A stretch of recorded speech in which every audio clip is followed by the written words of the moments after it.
What is going on, everybody? It's your boy ptkblam back in the building with another episode of the Shop Podcast, episode 365. Shout out to all of the beautiful people that will be watching live today as well as watching on a replay. We appreciate you guys. Everybody that watched the show last week, that was fucking amazing, fucking phenomenal. You guys always come out and support the channel, support the Shop Podcast, man. I greatly appreciate it. So retweet the link.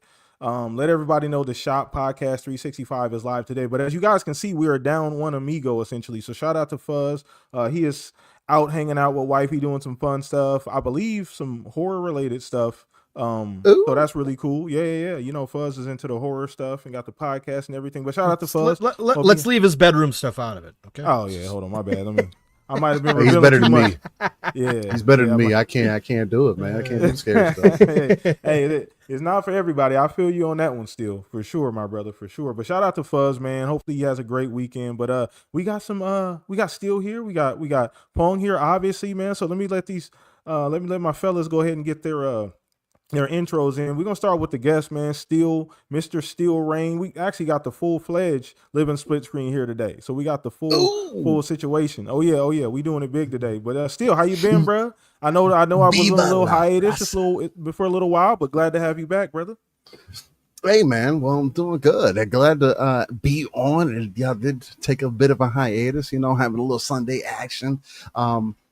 Is always a good way to come back, I think, so bring the hype back, just the conversation back, bringing some normality back to it, as I like to say. And like you said, it's a little living split screen part 2 action with my brother from another here. And then, I got my brother PTK here, who's been getting it in these TikTok streets and trying to get down and dirty in the chats and the comments and whatnot. But nonetheless, man, it's going to be a good time.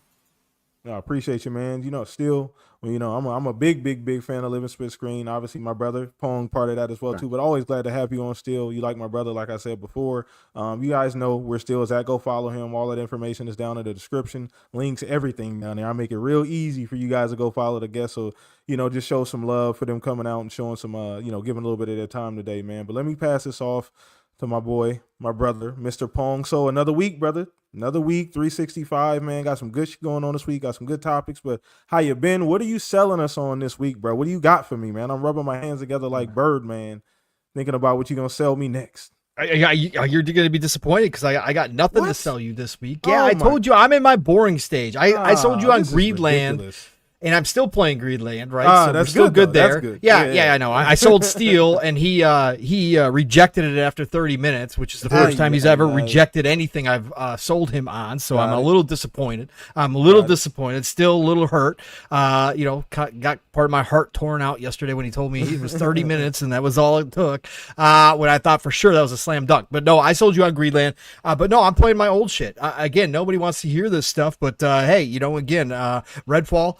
Right? Nobody wants to hear that in 2025, but I'm smiling and slaying vampires.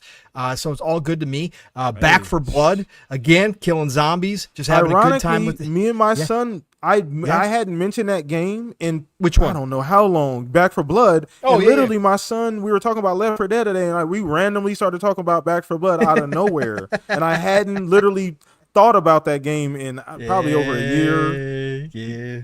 I don't. I mean, why would you? It's not relevant anymore, right? So, but the Ultimate Edition's on sale right now for $10, and I finally picked it up. I've almost pulled the trigger multiple times, and I was just like, you know what? I want to kill some more zombies.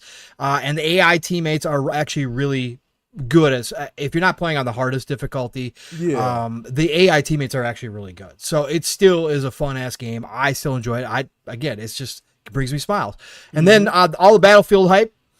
Oh yeah, I went and downloaded Battlefield Hardline and started playing through the campaign. Hardline. Oh yeah. Like I made my post today saying that we were too hard on. Hindsight's always 20/20. People were. People were too hard. And reviewers were too hard. They trashed Hardline. Is the ODST of Battlefields. Correct. But it didn't even get the respect ODST did. Listen, remember, let's backtrack here. Remember what people were talking about. People weren't necessarily excited about ODST. I was there when it came out. People weren't. This no Chief, what the fuck? Like, what? Right. No Chief? Like, people just didn't even like the idea because Chief wasn't in the game. They had to get over that But so they had to sell people on an idea of a game, a Halo without Master Chief, which is crazy when Chief was literally at his peak at that point. Yeah, and I think obviously the Battlefield community as a whole doesn't want to do something outside of military, right? That is the shtick of Battlefield, is that military shooter. And so when we got Cops and Robbers, even though it's a great concept, it's a cool ass idea. And yes, there was issues with the game. There was issues with the multiplayer. But they rejected it even harder because it just wasn't military. And I that's why I'm saying we were a little hard on it. Reviewers were awful to it. But the campaign, there was one server today, by the way, and I actually did get in a multiplayer match, which was crazy. So there was one server, and we had about 40 people out of 64. And it wasn't actually bad. It was played pretty damn well. But the campaign holds up. It's for anybody who does not remember, maybe you'd never even touched the campaign. This campaign is probably one of the best Battlefield campaigns out there. It's set up as if you were watching a cop show. It's set up in episodes, and it holds up to this day. And I, again, if you can go play through EA Play. Otherwise, the Ultimate Edition is $3.99 right now. If you just want to go drop it in your library, it's on sale. It's worth the campaign playthrough. The campaign does hold up. Yes, it's older, so the graphics are certainly right. Not nowadays graphics when it comes to facials and all that kind of stuff, but it's still freaking a great campaign with a great story behind it. So yeah, that's what I've been doing. I was telling you guys behind the scene. The other thing I'll tell you is I got my tablet, my Galaxy S10 Plus, and I told people that I was going to try the streaming, cloud streaming, Xbox through it. I was fooling around with it before I hopped on with you guys, and like I said, I would not play multiplayer on it. The lag is obviously still kind of noticeable. It is noticeable, I should say. So I would not play multiplayer on it, but for single player games, it's all right. I hopped right into Cyberpunk. I don't have Cyberpunk. I went through the play the games you owe, their new section, right? Play the games you own.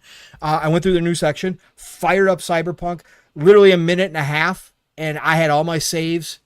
And I was loading into the game, and I was in the game and playing. Like that technology and that opportunity of what Xbox, right? The potential of what Xbox is offering this ecosystem is something that, again, if you're not in it, if you never try it, people don't understand how cool it is. Like, again, is it necessary? No, because I'm sitting right in front of my Xbox Series X. But to the fact that I can just fire up off of a browser into a current gen game and have it look really good. I mean, again, I wasn't getting any pixelization. I wasn't getting any of the weird shit. Have it look really good, have all my saves, and be instantly playing within a couple minutes is freaking unbelievable, and something that, again, you go back 10, 15, 20 years and you tell our former selves that this is where we were going to be. There's no way most of us would ever believe it. And if you told me this again when I was a kid, that I'd have this kind of access to all my games at any given moment, I would have probably cried in happiness as a child, right? That was even possible. So just witnessing it and firing it up, and like I said, it didn't take 2 seconds to link, to hook up my Bluetooth and my Xbox controller right to my tablet, and I was right in. Again, it's just really amazing. And as they get this down, because they're updating it, they've talked about this next gen, what they're going for. We know now it's probably most likely going to be the hybrid system, but they're going to try to, again, continue to incorporate a one entire ecosystem with this new UI and all that kind of stuff. It might get to the point that we've talked about time and time again on this show, and all of our shows. Steele and I have talked about it a lot, is the fact that they might get to the point where it is literally the quick resume is updated to the point where you just are in a pause mode from work on your handheld, on your phone, on my tablet. I walk in the door, my system is on, it recognizes it, or my TV recognizes that I'm in the middle of a game, and it says, do you want to continue your game? I hit one button and I pick up instantaneously right on my big screen from where I was just a moment ago on my handheld or my phone or my tablet. Like, that's what I think we're getting to. Yeah. Amazing, bro. The future's amazing for this shit. I love what they're doing. So I had to try it out. I haven't tried it out in forever. Mav's been playing a ton of it. He does the same thing with his Galaxy Tab 9 in bed. I had to try it, man, and I'm impressed. I am, like I said, is it perfect? No, but they're talking about upgrading. They want to compete with NVIDIA GeForce Now, and if they get to that quality, that level, from what I've seen and heard from people, then yeah, we're on to something here. I love this. Yeah, so that's absolutely should be the goal for Xbox and Microsoft. Should be GeForce for sure, because that service is amazing. I don't own it, but I've seen enough videos. I know too many people that play it and use it on a regular basis that, speak its praises. You know what I mean? So that should absolutely be the goal. And that's great. You're right, because it's funny how far we really are away. You said 20 years, Pong. That doesn't feel like it's that long. But like that's actually a gigantic gap. Like you said, ask myself 20 years ago, I would have been like, I'd have laughed right in your face. Like, yeah, go look at our phones 20 years ago. Oh, I know. Shucks, 10 years. What's a browser, right? Right. Yeah, ridiculous, man. It's nuts, insane. bro. Yeah, it's crazy. But either way, I know you ain't got nothing to sell this week. So I know the people are probably not happy with that. It's okay. Maybe next week, chat, we'll get him to sell something. We'll find something. Maybe I'll find something. I will say this, like what was that new game that came out on Game Pass? I tried it for literally like 45 minutes or maybe an hour. Ghost Bike. Which one? That new one? No, that new Ghost Bike one on Game Pass. Oh, okay, gotcha. I haven't heard about that indie game that came out. I will tell you from what is the name of it? Hold on. What is the name of it? Is it Ghost Bike? Is it really Ghost Bike? It's the one we were laughing at where it had. Yeah, it's Ghost Bike. I knew it was. Okay, so Ghost Bike dropped in the Game Pass. I tried it for 45 minutes, an hour. Listen, if you like the graphic style of like Ollie World and those type of minimalistic but super colorful graphics, if you like a chill type atmosphere with, really soothing music, and you just want to go ride a bike around and have some adventures, but really calmly, Ghost Bike is dope at the beginning, the intro, like the whole setup and the whole kind of opening scenes that they get you into the game is pretty damn cool. So it's in Game Pass. Go try it out. There's awesome. my 45-minute hour. Yeah, boom. There you go. Yeah, we deliver on the spot. I appreciate that, Pong, for that. That was my personal request. Yeah. Man, we can't go 2 weeks without selling nothing, bro. Come on now. I sold Greenland last week. I did. You're right. Yeah, I guess that was probably good enough for 2 weeks. But shout out to you for coming through. And once again, shout out to the Fuzz as well, too. Hopefully he's having a great weekend as well, too. And shout out to everybody. Let me just give you guys some goddamn praise. We do technically have a Fuzzy here, Fuzzy Tomato. I mean, I don't know if his voice is as smooth as Fuzz, but we do have a Fuzzy here technically. Shout out to you, Fuzzy Tomato, Shane, Blue, a bunch of other people in chat. I appreciate everybody, Tim A, everybody, man. So let's actually dive into it, man. We got a lot to talk about, and I'm really excited this week, man. So much to talk about. And you know what we starting with, Pong? You don't even got to guess. You already know what we starting with, brother. So we starting with that Battlefield 6, that new trailer that we just got. We just got some new information. Obviously, I thought you were starting with whole slate. I didn't know. Oh, well, I mean, we can. Don't worry, we'll get to that. We're gonna get to that. We definitely gonna get to that. No, we're not leaving this show without talking about that for sure. You can almost guarantee that, chat. And correction, Shane. Thanks, Shane, in the chat. By the way, shout out to Shane G. He did correct me. It used to be called Ghost Bike. That's why I had it in my head. It is now called Wheel World. They actually changed the title to it. So it's called Wheel World. But you'll recognize it because it's got a skull. Like there's this ghost skull riding on the front of your bike, and it's in the title. So yeah, Wheel World. Check that out on Game Pass. Thanks, Shane.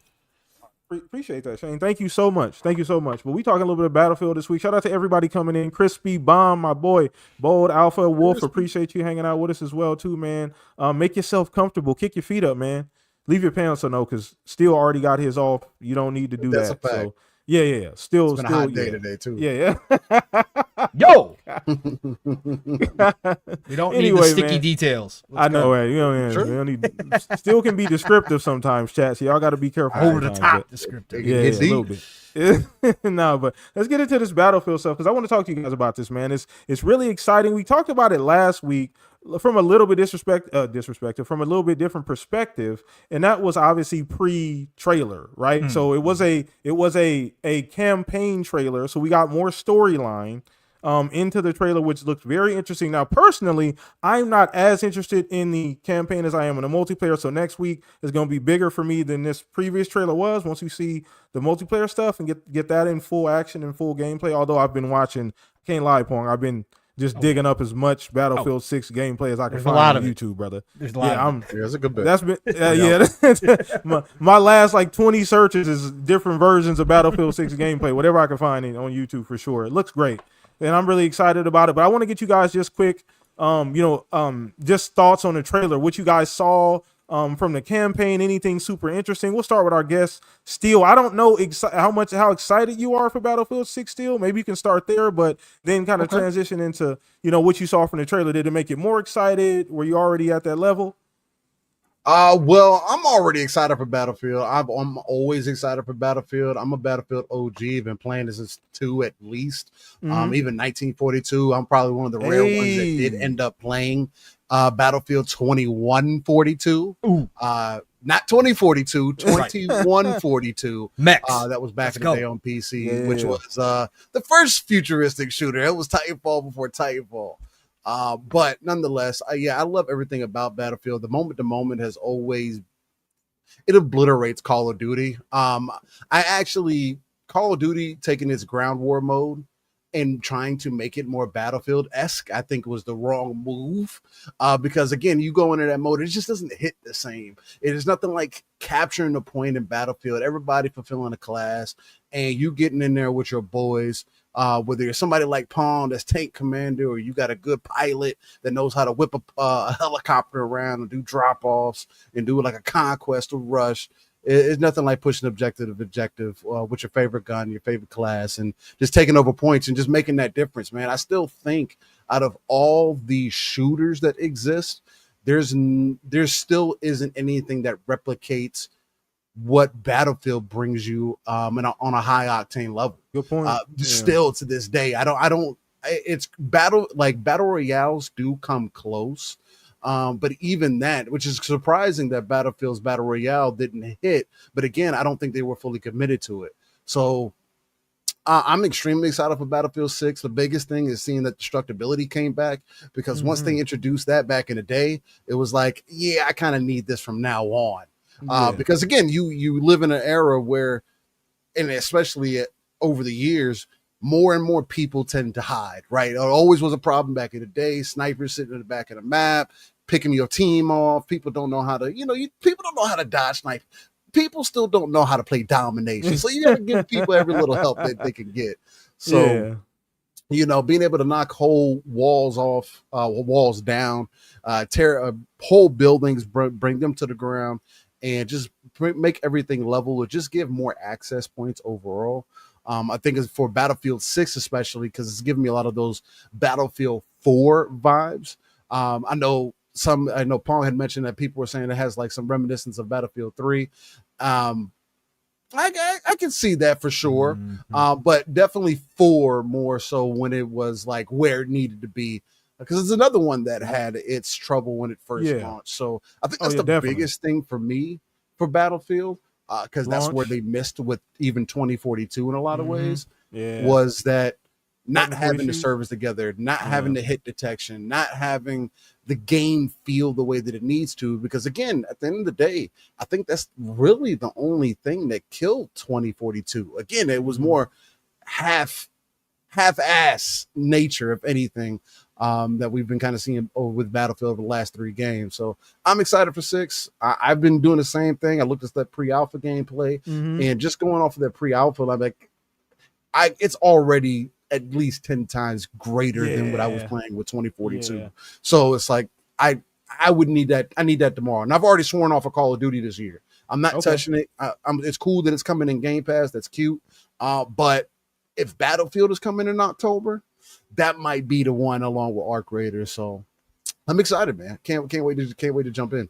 Awesome. And this is another unique opportunity for Battlefield. You know what the crazy thing is about Battlefield? We talk about its shortcomings, and those are well documented still over the last few years, right? From technical issues to EA just not knowing what the kind of game they want to make, right? They just kind of half-assed, and like you said, they half-assed the BR portion. They didn't do a campaign in one. They decided to do a campaign in the other one, then they half-assed that. Like, it's just been all over the place. They still are a one-of-one experience. And I think that's part of the reason why, and it's crazy. I say this about the big 3 anyway, and people don't want to admit this. This is why Call of Duty, Halo, and Battlefield still are what they are. This is why they can fail 5-6 years in a row and still be just as wanted, just as important to the industry as they were 10 years That's ago, how they feel. because Yeah. they've been able to create these experiences that you only get in those games, and no other shooter has really even come to replace them. We get different types of shooters. You get battle royales, you get other kinds of shooters, but there's nothing that's going to replace those three at this point. And this is why Battlefield, I'm excited about Battlefield 6. Like I said, we've been talking about it. I've been scouring YouTube for everything I could find. Another thing I wanted to ask you too, still before we, throw it over to Yeah. Pong, is I wonder if they've toned down the scripted action versus the destructibility, because if you increase the destructibility of the environment, you don't necessarily need as many scripted events, in my opinion. No, I 100% agree with that.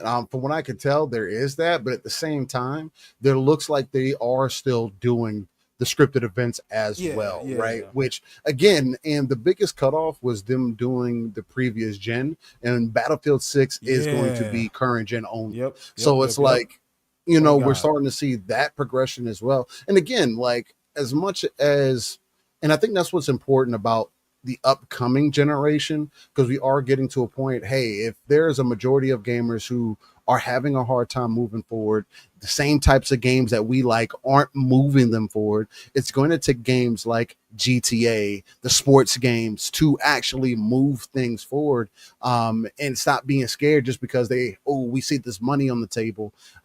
Hey, I know it's all, it's all about the economics of everything as well, but it's like at the end of the day, that's where we lose innovation, and everybody's worried about the Series S, but it's like we still have people playing on Xbox One and PlayStation 4. Like this is the PlayStation 2 era all over again, where we are still getting, although when PlayStation 2 games were still being made, they weren't holding back the current generation of that time. They just so happened to be made. You know what I mean? So it's like, on that end, it's going to be interesting seeing things continue to move forward. But I think there's going to be less. I think there's going to be less scripting. Focus on that at least because of the not that I mind it. Again, performance wise, but I think they're still going to throw some things in there. Like there might be a dam that breaks or a big tower that comes down, especially in Brooklyn or whatever. Again, they saw the they gave you like images or a video shooting down the bridge. You know what I mean? That might be an access point. How they do it.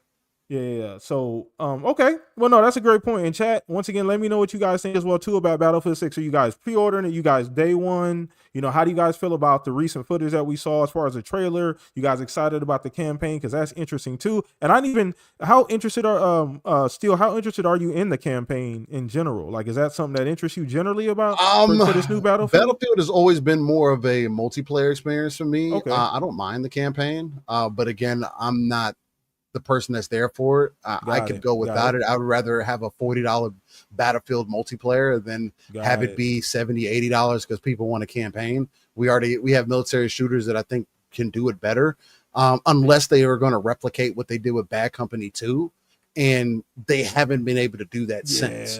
So it's like, if you're not going to make it different, and again with Battlefield 6, from what we saw, it does look like they are going to do that. So I got some hope. And I mean, again, I did enjoy Black Ops 6's campaign for what it was.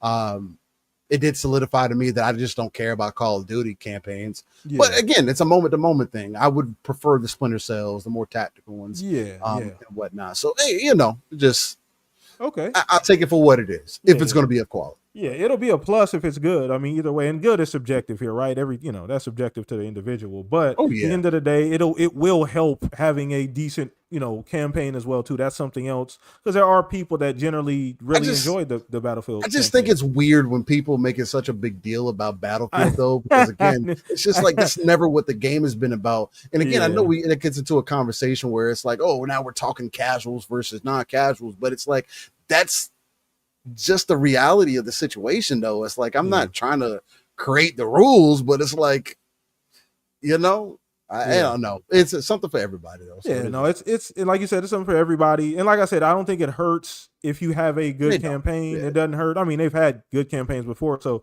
it's not like it would be off brand to have a good one. You know what I mean? So it would absolutely be a benefit to the game if they did have a good one. Once again, chat, let us know what you think about that too, right? You guys all in on campaign, or you guys multiplayer only, let me know. But Pong, I'm super excited, especially after hearing Steele's view, and I know you guys have talked about this already on Living Split Screen, but you know, after seeing the footage, after seeing the new trailer, although it was campaign, we do have more multiplayer stuff coming this coming week. So you're going to get all of that stuff. And I know that's what I'm most interested in.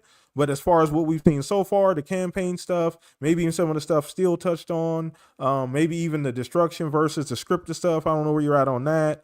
Just kind of where you at, bro, like after seeing what we've seen so far. As hyped as I can be. I mean, I'm the admitted biased Battlefield fan still to this day. I would choose it over Call of Duty 10 out of 10 times, right? Yeah. I like Call of Duty, but if it was side by side, I'd choose Battlefield. There's nothing like it. Again, I'm playing Battlefield Hardline, and I'm one of the people who does actually enjoy their campaigns. Now, obviously, I spend more time in multiplayer. That's where the action's at. But the campaigns for Battlefield have always been enjoyable. Now, there's been ups and downs, just like everything. But I've never said to myself, "Oh, this is a terrible Battlefield campaign." Like I've never done that. Like I enjoy all of them to varying degrees. This one looks exciting. This one looks cool as hell. I love that they're going to bring some of the actual fighting to Brooklyn. I mean, that's going to be dope. To have it in the U.S. as part of the time. Now, the campaign was part of the rumors about the internal struggle and kind of the struggle to get this game out and where a lot of time has gone. And supposedly this campaign was cut down. Supposedly this campaign was going to be much bigger. Now, I guess we'll have to wait and see if we ever hear the true story about how big it was going to be. But some people are saying it's been cut down to 4 to 6 hours at this point. It's going to be a very quick campaign. I could care less. I like the campaigns. The fact that it's there is cool to me. When 2042 was announced with no campaign, there was a bunch of people up in arms about it. And to Steele's point, I shrugged my shoulders and said, would I have liked the campaign? Sure. Does it matter to me at the end of the day? No, I went and bought the Ultimate Edition of 2042 anyways, right? I'm a Battlefield stan. I always will be. And the multiplayer is where I spend my time. The vast majority. That's where I'm getting my gameplay. So, but the trailer solidified that this is going to be so far a cool campaign. I'm very interested to see what this is going to do. Obviously, a lot of the same destruction and big set piece moments from Battlefield games are obviously going to be right at home in the campaign. We saw that. I think somebody counted. There's in that trailer alone, I think there was 8 helicopter crashes. That's one of the old memes about Battlefield is they love showing off helicopter crashes and getting shot down and stuff. and so they went through the trailer and there was something like 6 or 8, I think, in that trailer. But yeah, I can't wait for the campaign, man. And obviously this week, there's going to be a 3-day event. 2 days of it's going to be closed. Third day on the 31st, we're going to get, the Call of Duty blowout style Battlefield show off of the multiplayer with a multiplayer trailer, like you said, for yourself, PTK. That's where the bread and butter is. And we're going to get a good look, and we're going to get live gameplay.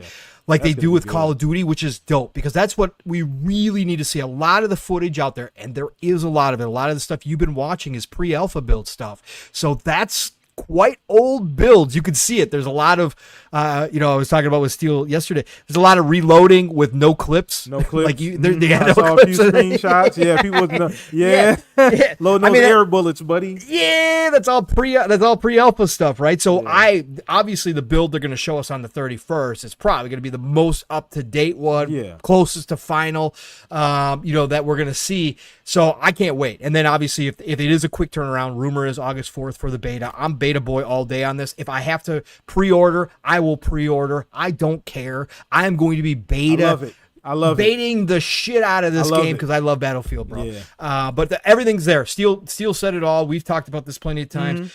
Everything is lined up for this to be a return.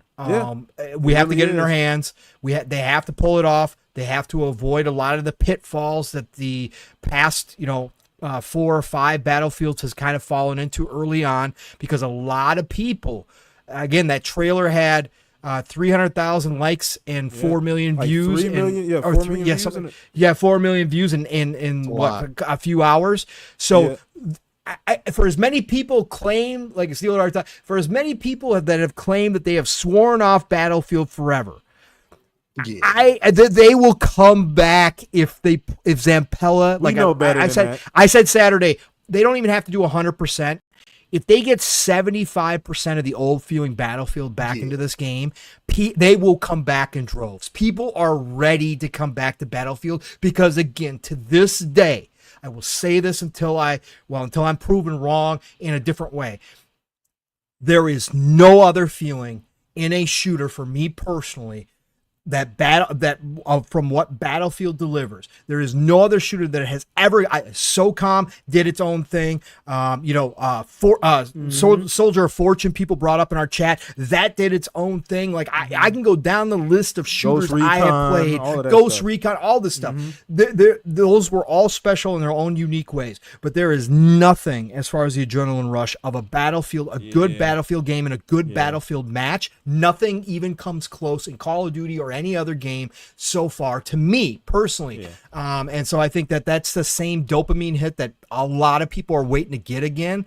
That's why I'm saying they're going to come back in droves if they pull this off. EA, absolutely. Like I said, EA saying that they are supposedly saying that they want 100 million players in this list. But if they do this right, 7 million, 10 million people early. I think they could pull it off because if the big streamers start hitting it and they're like, yo, this is playing like the old Battlefields, like, hey, Zampella, you're going to see people come back and play. And I can't wait, numbers. Man. Same.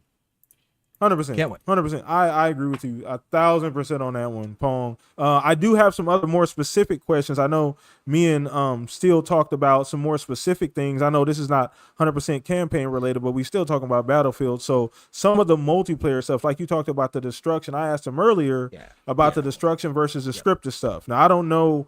I know you're a big destruction guy. You make it very clear that that's a part of Battlefield. It's inherent, right? That's the part of the experience that you pull that out. It doesn't feel very much like Battlefield that much, right? So seemingly that we've seen so far, they've put that back in spades, being able to level whole buildings, do all kind of crazy stuff that I've seen in these, and that was pre-alpha, mind you. So who knows how crazy it's actually gotten as far as the scale, being able to blow things up and do the type of destruction that they can. But where are you at? I mean, the scripted stuff, you think that's still gonna be a part of multiplayer? Those big events, like you said, the Brooklyn Bridge is a great example. Maybe halfway through the match that gets blown up. Who knows, right?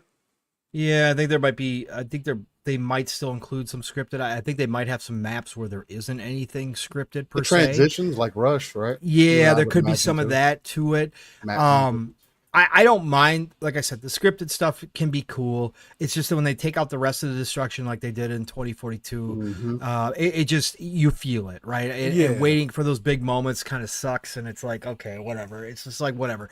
So I think that they'll probably have some in there. Like I said, they might have some static maps where there isn't any big set piece stuff, and it's all just in the buildings and that kind of stuff. But it looks like that they are focused on. I don't really care. I take it. The big set pieces, take it or leave it for me. If they're there, cool. If they're not, the only thing I care about is the moment-to-moment destruction, which they've returned to, and they put emphasis on. Again, that last video that just got leaked, quote unquote leaked, where they showed the tank. Steele and I played it for Living Split Screen on Saturday. They blow up a tank. The tank turret goes flying. And smashes the front of a building. Smashes a car. The car blows up. The building, the building front facing of the building gets blown apart as well. Like those things, that's what we've been missing, and because that creates another danger. That creates more chaos. That's the thing about Battlefield, is the chaotic moments, and that's what destructibility gives you. Again, you think you got a safe spot, or those snipers always think that they got a safe spot.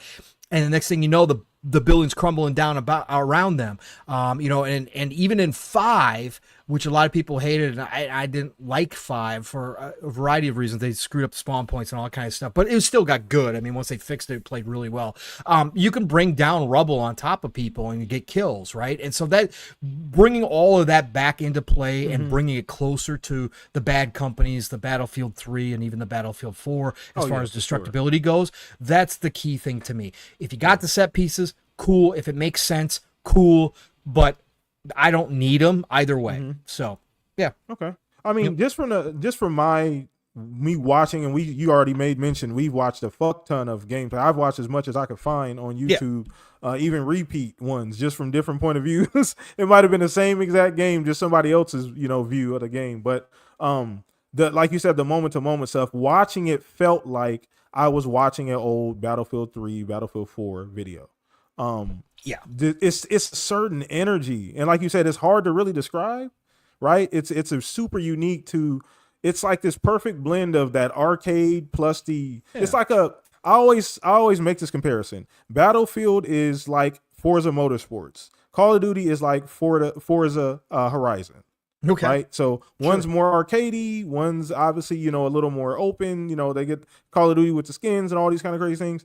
Motorsports is a little bit more realistic, quite a bit more realistic. You know what I mean? From how the cars work, things like that, intentionally. And I think that's part of the biggest difference between that and COD. Besides destructibility and things like that. Well, the team gameplay in Battlefield is really what sets it apart from COD. I mean, the scale as well too, right? Yeah, it's a squad based game, and again, you don't have to play like a squad. And certainly, there's plenty of there's plenty of randos that you'll come across if you're playing by yourself that don't play as a squad. But when you play as a squad, you make a difference in the game, and that is the big difference. And I would say more often than not. Now, it's not obviously always because everybody goes and does their own thing. Battlefield has a general kind of sense that people play the objectives more. Now, it doesn't always work out. People go do dumb things. Steele and I were talking about it. You can be in full control, and you'll have a squad or 2 squads go try to push the last point and capture all the points, even though you got the other team pinned down, and then all hell breaks loose because then the spawn points start spawning them everywhere, and next thing you know, you're back on your heels again after you had complete control of the match. Stupid shit like that. But Battlefield, again, the squad, being able to have a good squad and changing the entirety of a match is second to none. There's nothing like it in the world. Pure and simple. You combine that, like I said, with the weapon variety, the classes, the scale. There's really no other game doing it on the scale of like a Battlefield. Call of Duty's fairly large. I mean, you got your war zones, right? It's fairly large, but that's a completely different type of game than a Battlefield, right? So, once again, that just goes back to what the fuck we were talking about. A extremely unique experience that only Battlefield can give you. That moment-to-moment action is insane. Let me add this real quick. I know you're gonna give this back over to Steele real quick. Just real quick. Steele did mention it too. Why I said Battlefield 3, and Steele's right. It's a mix of 3 and 4 for sure, right? I can sense that. But why I said 3, I'll explain it, is that, and it's been pointed out online too as well. The title Battlefield 6, the font of that title is Battlefield 3. Okay, that Zampella's using the same font, and he did that. It's my belief. There's no way he did that by accident. He did it intentionally to stir that back up again, to wink and nod to everybody that, hey, I'm Vince Zampella. I'm now running the ship, and I heard you all, and I understand the homework. Right? I understand what I was brought in to do, and I agree with y'all. We need to go back, and I think that's why he made that same font type choice. Only a Battlefield fanatic would catch that. Swear to God. So that if you don't know much about Pong, that he just cashed in all of his Battlefield rep. You know what I mean? So that's a true Battlefield fan right there for sure. I didn't even catch that, but I did. That is a great catch. And I think you're right about Vince though. I think he saw the writing on the wall where the franchise was going, and I don't think it's not saying that it's not difficult to pull off, because obviously it is. It's not easy to make a video game. Even if you have a template, we can see that all over the industry. There's all kinds of templates and examples of how to make a great game, and developers just do whatever they want to do. So I understand that as well. But yeah, I'm just happy to see it seemingly in a much better space, and that's just a personal thing for me because like you said, I played a ton of Battlefield 2 in between the Call of Duty and Halo, and I do need that experience back. I can't wait till all three are where they need to be, bro. Like if that ever happens again, I mean, are Halo, Call of Duty, and Battlefield ever gonna get it together at the same time ever again? Like, does that ever happen, Pong? Like, you It's think different, bro. it's different now? The Yeah, gamers, it's so the different gamers now. behind us aren't looking at those games the same. Yeah, That's always going to be the biggest issue. Even Battlefield, even EA looking to try to get 100 million people playing Battlefield. Like, there's just Battlefield is popular, bro, but like you're trying to be Fortnite again, and not everybody plays Fortnite for a reason. Right, there's people who play those games, there's people who play other games, and unless you do start doing the skin thing, which again you have the main base complaining about that, and even Call of Duty, which like to me it's like it's really not that big of a deal because I've never looked at Call of Duty serious. Call of Duty, it was always the game that I can 360 no scope around the corner, like right? Unless we're playing campaign, with dual wield Barrett 50 cals, bro. Like unless you're playing campaign, the multiplayer always felt goofy. So to have the skins instead, it's like I mean I hear you, but that's what Battlefield was supposed to be. That was the lane that Battlefield had, and I want Battlefield to I want people to look at Call of Duty like how people look at Fortnite, like it's childish. Although, like for all means and purposes, they are decent games. But that's kind of looking at it. Okay, no, it's all good. It's all good. So we're gonna turn the page a little bit, man. Shout out to everybody in chat. Appreciate you guys. Hit that like button, man. Support the Shop Podcast, man. Appreciate all you guys hanging out with us in chat. From Shane to Ron Slusher, Thatch, Bold, Alpha Wolf. Appreciate all you guys hanging out with us and spending the weekend with us, at least the Sunday afternoon with us, man. So we're gonna move on to the next topic, man. And I think I'm gonna sneak this in early, Pong, since you mentioned it. I'll actually allow you to just kind of lead the way on the whole slate situation. If you want to just, ever so kindly, Pong, you want to kind of. You want me to take? Okay. Oh yeah, absolutely. I'd love for you to lead this. Okay. Well, again, I don't think I was kind of kidding with the whole slate, but it is what it is. So if anybody's been living underneath a rock this week, kind of happened on Friday? Yeah, it did July 25th. Yeah, Friday. Friday evening, Hazador, Windows Central started reporting on the fact that PlayStation themselves had put out a new job listing. They're looking for an applicant for a senior director of multi-platform and account management. All right, and it says PlayStation. It's specifically, here we go. The job listing is for a senior director multi-platform, and this is from Windows Central. Shout out to Windows Central, Jez Corden, and all the people there. Senior director multi-platform and account management specifically, and describes a variety of responsibilities specific to Xbox and PC. Successful applicant will lead a team that includes senior managers involved in liaising directly with Xbox and Windows PC platforms like Steam and Epic Game Store to build sales and relationships.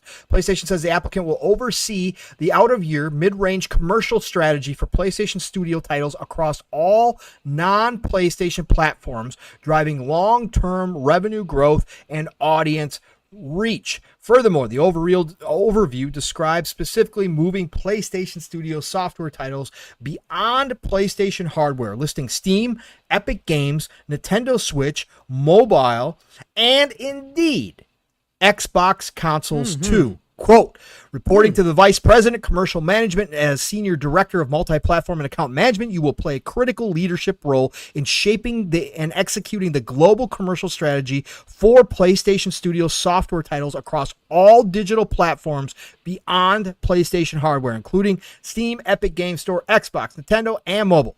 This role is accountable for optimizing title profitability, ensuring cross-functional alignment, and leading a high-performing team focused on multi-platform expansion, mid-range commercial planning, and platform partner management.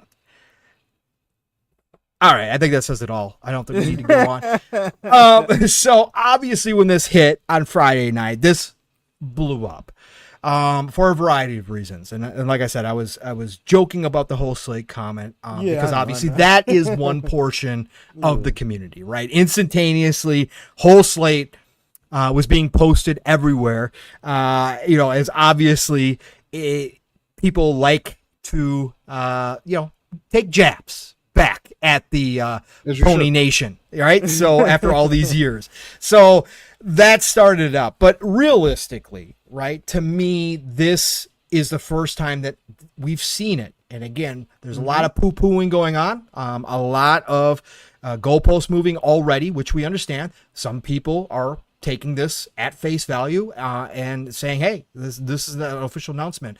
But the thing to me that stood out here is that they actually said the names. They actually said Xbox. They actually said Switch. Steam. Right? Before, we've heard Herman Hulst talk about things, it's been a general, multi-platform strategy, right? With their games as a service. Like, they confirmed that they were thinking about doing that. It made sense. This is the first time they've named. And again, Xbox being in there is the biggest one to me because this was their number one competitor, right? One for one. This goes back to what we talked about with Helldivers 2, that I thought internally, and I think that a lot of people agreed, internally it seemed like Sony is slowly but surely realizing that Xbox is no longer their main competitor, and that putting their games onto Xbox isn't as crazy as it might have once seemed to them and to their higher up, right? That this is now just an extra stream of money source, like Hiroki Totoki has talked about a million times that they need. And that seems to be the case with this type of position. Again, you can go listen to plenty of very smart talking pundits who claim to know better than everybody else. And they will tell you that this is nothing like this. This doesn't change. And Herman Hulst should be taken at 100% face value. Herman Hulst, you should trust everything he says, even though those same people said you should never trust anything that Phil or anybody from Xbox says. But Herman is absolutely a truth teller, and you should trust him as a higher up in a billion-dollar corporation that doesn't give two flying F's about any of you game players, but that you should trust him. What? So, anyways, so let's get down to business. Steel, you are the guest, sir. You are my brother from another, but you are still the guest here, sir. So let's start with Steel on this. Steel, we talked about this yesterday, sir. Yeah. So, to you, explain, give us your breakdown, because you and I have talked about this a ton of times on our show. Just give us the breakdown, Steel, on where you're at. Do you think that this position specifically, because that is the news, right? And everybody, why nothing's changed? Nothing's changed. We got that in our chat too. Shout out to Nixie. Nothing's changed. And with this position being announced and the way that it's worded, Steel, do you think we are at a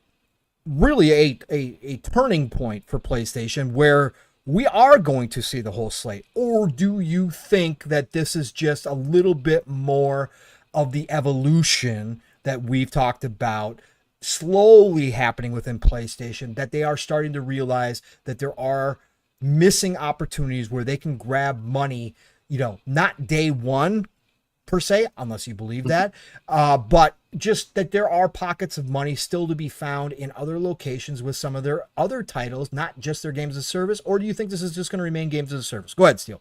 Give me your blowdown. I do think on the biggest hand that it is going to be mostly games as a service.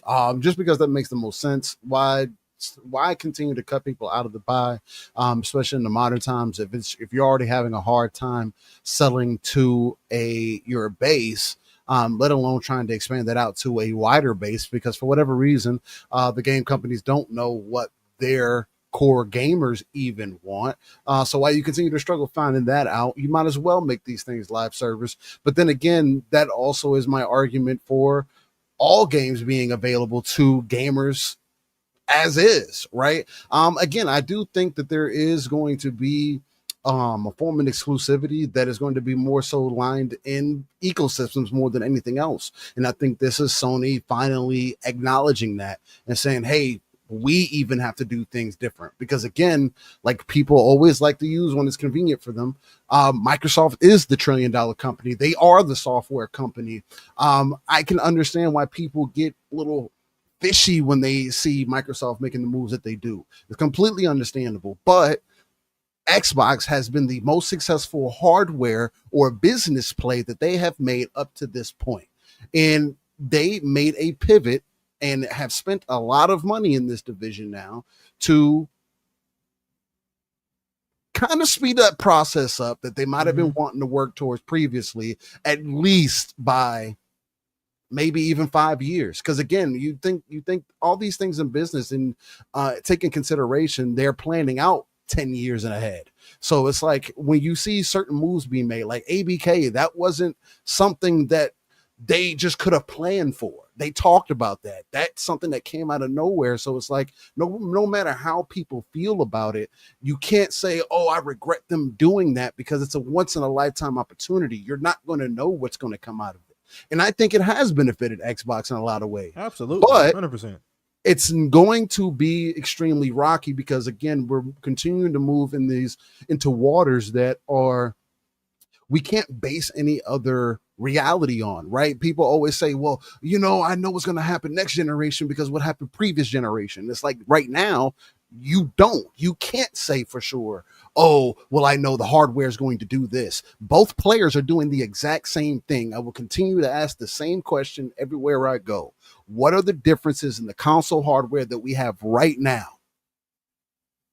If the only thing you can really say is an SSD, that's not enough, because everything has an SSD, because as we see, that's becoming a mandatory thing as well. So if technology is going to move forward, I think it would be more beneficial.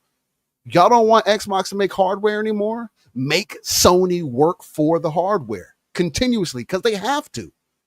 And while they continue to struggle and figure out what they need to do to be in the live service market, to be a valuable player, to have people go in that ecosystem, instead of having, because right now, Sony has a higher churn through rate than Xbox does as far as keeping players within their ecosystem. Regardless if you think people are buying games or not on Xbox. The numbers have proved that nobody's buying the first party exclusive games.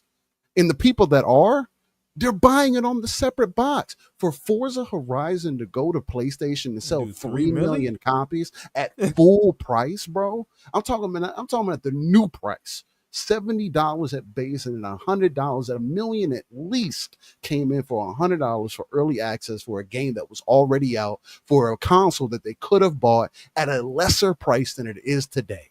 You know what they did? They said, nah, I'll play it on PlayStation. If people want your games, why not sell it to them? I think that age of exclusivity, how we looked at it that way, needs to die. The software exclusivity needs to die in order for us to open the avenue, or at least set a higher precedent that, Sony, if you as the hardware manufacturer, I should see like some huge gaming developments. When I see them teaming up with AMD and the PSSR and all this stuff, it's like these are things I expect from you. Like, but even what you're doing isn't what traditional Sony would have done. You're following the leader, as you kind of have done, by using your brand power. Yep. And they're seeing that again, they're telling you again that it's not enough. So that's just where I'm at with it right now. I feel like it is Sunday. I felt like I was at church still. I ain't gonna lie. Yeah. That was good.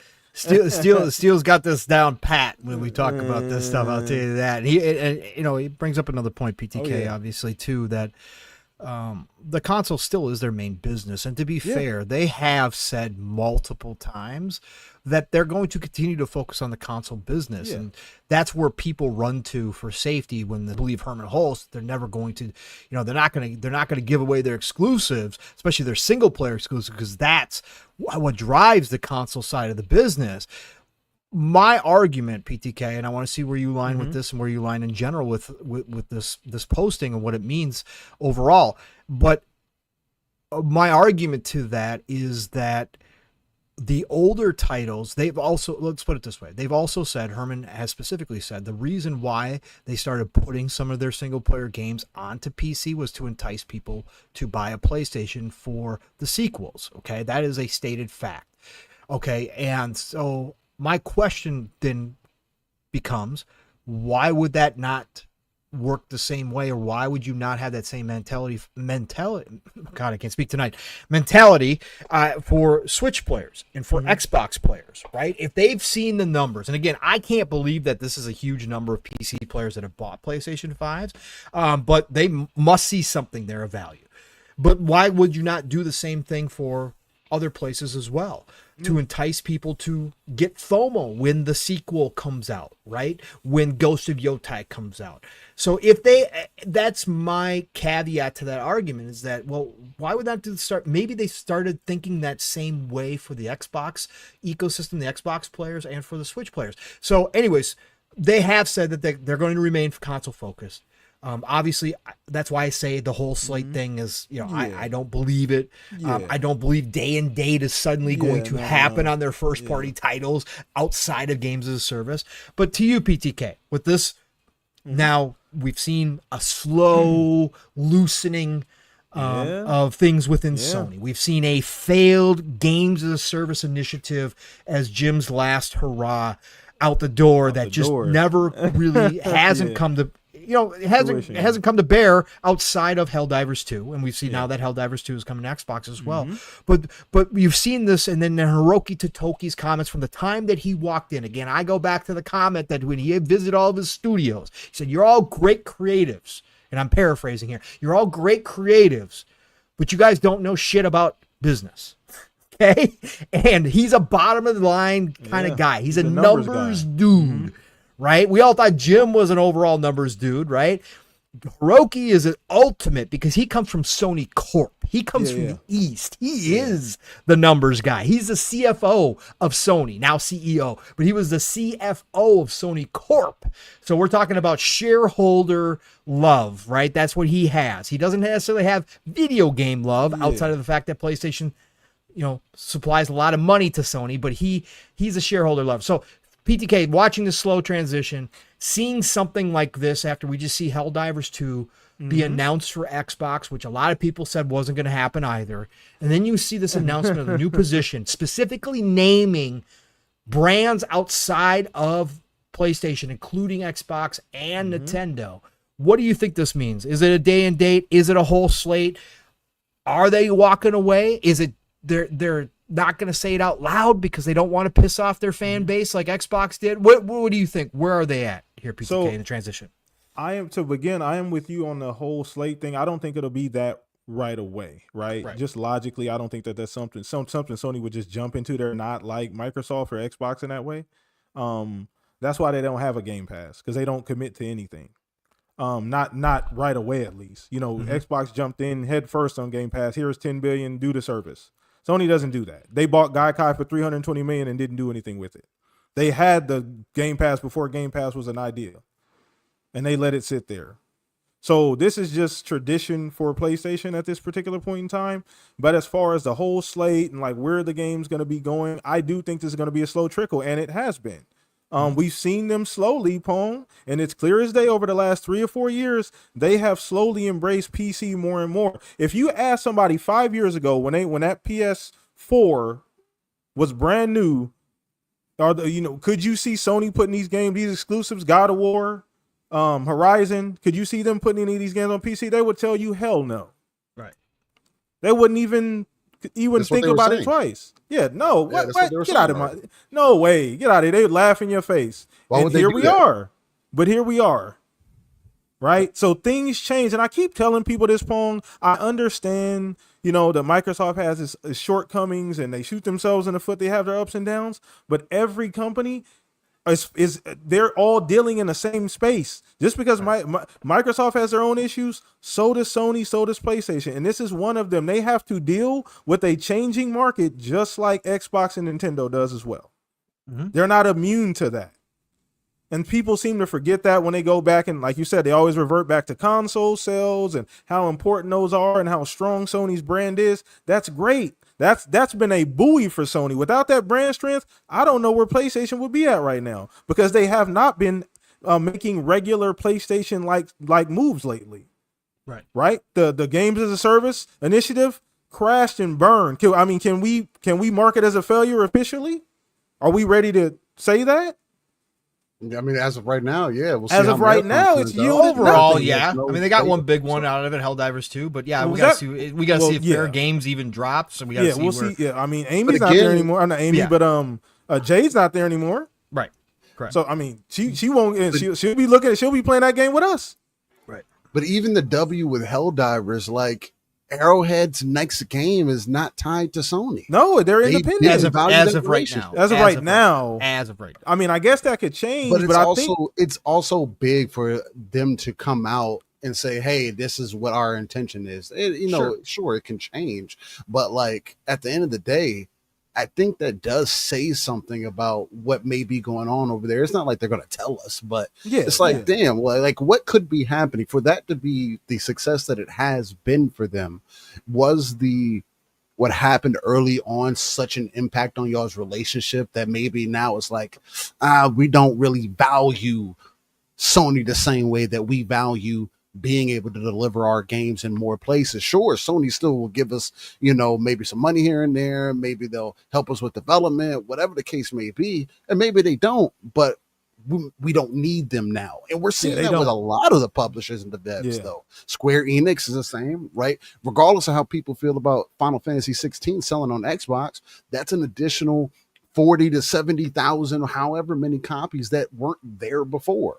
Right. Yeah. And I think, again, we've come to find out that ports kind of pay for themselves at the end of the day.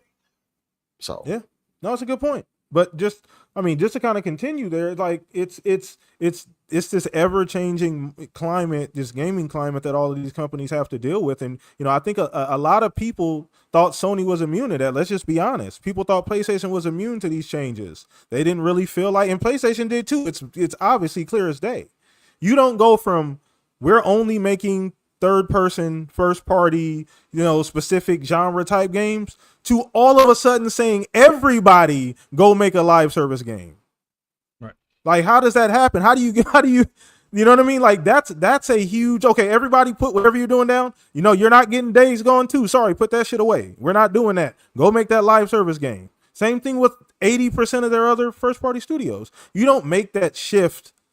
You know what I mean? Like, you don't make that kind of quick shift like that if you're not in need of something. If you're clearly not in need of something, you know what I mean? And they need that kind of reoccurring income. I don't know how many times Herman's come out and said it, multiple times. Hell, before Jim walked out the door, he said it himself. The 20 million is great.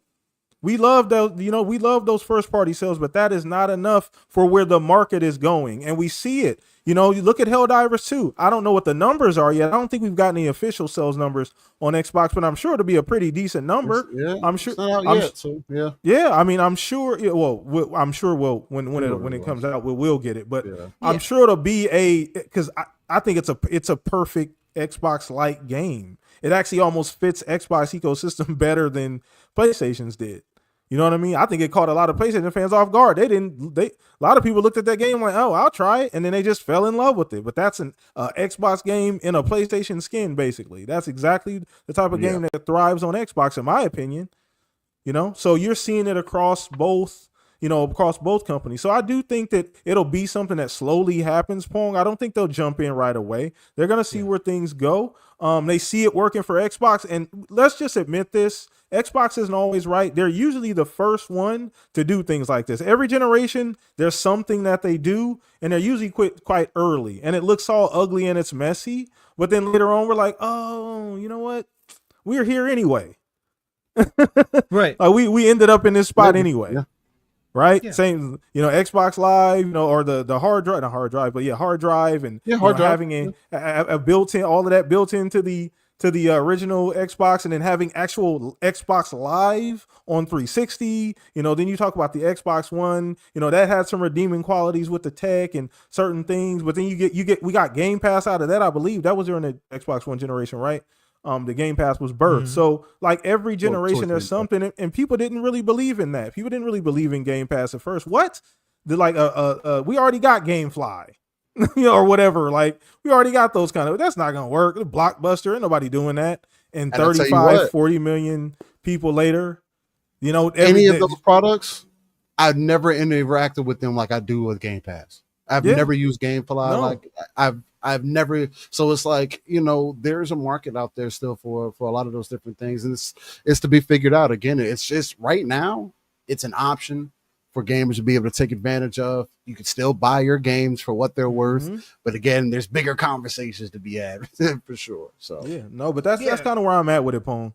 No, and I think you make obviously great points, PTK, overall, and I think we're all kind of in the same boat. I don't think any of us have ever been the whole slate day and date. Like, it's just gonna, like I said, I think everything that we've always talked about is that PlayStation, would eventually start, kind of heading this direction, but it was never going to be a flip of the switch. Number one, because they don't have to. And number two, because they're not that type of company that can just do it on a dime the way that Xbox could with Microsoft's bank, right? They just can't. That's the difference. But I think that in a lot of ways, I will state this, that I've stated multiple times now when we've had this conversation. Steel, funnily enough, had this conversation a couple weeks ago prior to all this kind of coming up, about exclusivity and where things were going, and we talked about whether or not PlayStation was now thinking about putting more games over on Xbox and Switch. And I've said forever that Switch 2, once that dropped, they would start. Yeah, it's funny how it always works out, isn't it? I will say again that, number one, I believe that some of their older single player games, like 2018 Spider-Man, 2018 God of War, yes, you can argue that they are identity markers for Sony PlayStation and that ecosystem. But so those two titles, but those two titles are not. Yeah, but again, Xbox has embraced full third party. Again, I don't think PlayStation has embraced. I'm just saying that you can argue that those are identities for your ecosystem. However, they're not selling consoles for you anymore. Those two titles, like specifically the 2018 stuff, has sold what it's going to sell. Last of Us 1, now that you've put out 3 versions or 4 versions, wherever we're at this point, has sold what it's going to sell for you as a company.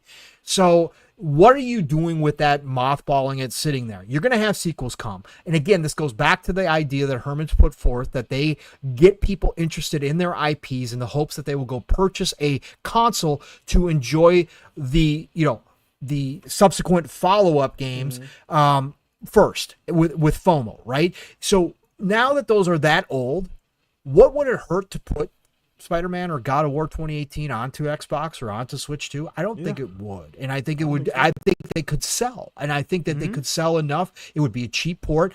I will say this again. For all the people who talk about, well, it costs a lot of money. This is not just a simple. Not these days. Shuhei himself, who was dishing out the tea left and right and continues to do so. On a tour right now. He might be writing a book or something. He told you all from the inside, a guy who knows it, that those are printing money, that ports are no big deal to Sony, that they don't cost hardly anything to do, and they print freaking money. So again, I think there's potential that they could do those, but my whole point of this, and I'll end it here and we can move on to the next topic, but my whole point that I will say yet again, when it comes to Xbox, if they move forward next gen, which all indicators are to a hybrid system, and it does include Steam, it does include Epic, you're going to have access to all these storefronts, including Xbox's own storefront. At that point, Sony really doesn't need to port games to Xbox. At that point, for all the people who said that, they're going to block those games from Steam. No, they aren't. But they won't even have to make another version for Xbox. They can just go ahead and allow Xbox users on the new system to buy those games through a Steam store, the same way that they always would. And so for Sony, I think it's a win-win. They're just going to allow it to happen. They'll take their money happily, but their games, if they decide to start putting more of their games quicker over onto PC, they're going to get a 2-for-1 because Xbox, the next gen Xbox owners are all going to have access to it. So they're not even going to have to worry about that from the Xbox side. Switch 2 will be a different scenario, and they'll test waters over there. But like I said, it's not going to really matter, but they're not going to block shit. Anybody who still thinks they're going to block Xbox users from buying their games got another thing coming. So all of this might be moot as we move into next gen. As soon as next year, if the rumors are true, and we're going to have third-party consoles with Xbox's new kind of UI and whole ecosystem come out next year, and then the first party in 2027. This might all be moot because Sony might just say, "Hey, Xbox gave you access. Go buy our games. Go buy our games through Steam. That's fine with us. Please go right ahead. Go enjoy our PlayStation games on your new Xbox." You know what's crazy is that we're actually having this conversation, and that's a realistic timeline. Like think about the short amount of time we just talked about earlier, Chad. I said 5 years ago. I didn't say 10, 15 years ago. Right. I said 5. Like we probably, we've talked about things like this, obviously pie in the sky and just the changing, and we always try and project out as best as we can with the information we have. But we're actually having this conversation about PlayStation, Pong, and it's legitimately could happen. Oh, of course, and it's because it all comes down to money, bro. And again, when you've got they broke. All these publishers, all these devs, they broke the development cycle. When you are putting out one game a generation and it's costing you $300 to $500 million now with 1,000 devs on board, that's what broke all of this. So we are in a whole new world in this generation because of that. And these people have to answer to shareholders. And so now they're saying, well, how are we going to fix the dev cycle, number one, right? That's on the docket. They've talked about this multiple times. Everybody's heavily investing into AI. Everybody's starting to dump employees left and right. Again, I don't like it, but it is what it is. Again, that's what's going to happen. But at the same time, realistically, they still have projects in the works right now that still are going to take 5, 6, 7 years, still cost for the time being $300, $500 million until they get a grasp of how they're going to fix the pipeline, the dev cycle. This is what they're going to have to find is extra money. That's what Hiroki was saying. Our first party titles, as great as they are, our first party titles that are single player, cinematic experiences that our fans, our core fans love. They win Game of the Year awards. They win Game of the Year awards, but they cost too much to be sustainable on their own. We have to find money elsewhere. What are you going to do? PlayStation has to look to the future, just like everybody else, like you said, PTK is doing outside of Nintendo. Nintendo will be the lone holdout in all of this for a very long time, in my personal opinion. But that's because they, again, sell everything at profit, beyond ridiculous profit. But for PlayStation, they have to be realistic about the future and where this is all going. And they see other, like I said, they see other pockets of money. It's not going to be massive amounts of money. It's not like you put Spider-Man 2018 on Xbox and you're going to sell another 20 million copies. Of course not. That's not going to happen, right? But if you sell, again, 1 million copies, 2 million copies, all of that starts adding up to start supporting your own first-party studios and their big projects. Like that, they have to look at every dime because the shareholders do, and that's what determines stock price. So this is where we're at now, man. The whole new world. Again, yep.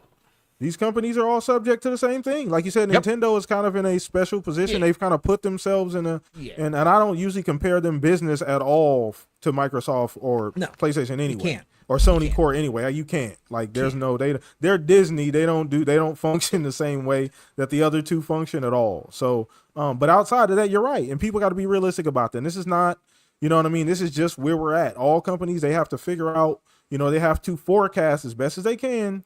With the building full of people that got PhDs and make $150K a year, they have to all figure out, what this climate's going to look like, for the foreseeable future. And they all got the same problem, right? So, and they got to navigate that. So I love the fact that you brought that up. So that was a great point. So I do want to all these studios used to put out 2 and 3 games a generation. It's nuts, man. Yeah. We got the entire Mass Effect trilogy in one generation.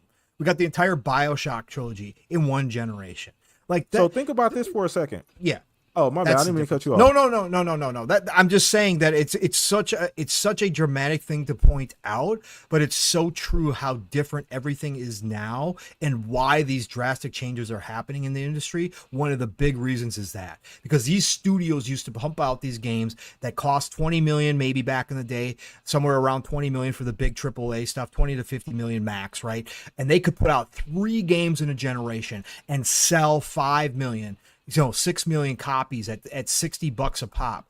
Well, you're talking about massive profits, right? From a studio that could do that. Now they put out one game, it sells decent, they make back their money, they make a little money, but then you're talking about another 5-6 years before you see anything from them. Like that if they're even open, doesn't work. Yes, if they're even still open at that point, right? And there's other economical reasons why these changes are made in the industry too, right? The industry wasn't what it was, the world wasn't what it was 20 years ago. So obviously, I know logically you're including all of that as well too. So I don't even need to get into that for sure. But no, you're 100% right, 100% true, 100% correct. So I do want to get into this too because I want to ask you guys about this too because this was pretty significant as well. Because we don't see this that often. I want to talk about the price decrease from Outer Worlds 2, and I kind of want to give my quick perspective on this first, and I'll throw it over to you still. Obviously, you being our guest here tonight. And shout out to everybody once again, BT, She Snow, everybody hanging out, Tim A, share the link. Let everybody know we're live, man. Everybody watching on the replay too. Hi from the future, right? Or from the past, I guess, my perspective. But I want to ask you guys about that specifically, and I guess my perspective was when I first heard about Outer Worlds 2 being $80, my first thought was this was not the right game to do that with. If you're going to grease the wheels, I didn't think, listen, as much as I love Obsidian and how talented they are, you guys know how I feel about them. I praise them all the time as much as possible because I don't want people to undersell their talent and their ability to make great games. And you talked about studios putting out 3 games a generation. This is one of the ones that are actually doing that. So I don't want to give them any short change, but I just didn't think this was a game to do that with. You know what I mean? Like I just didn't.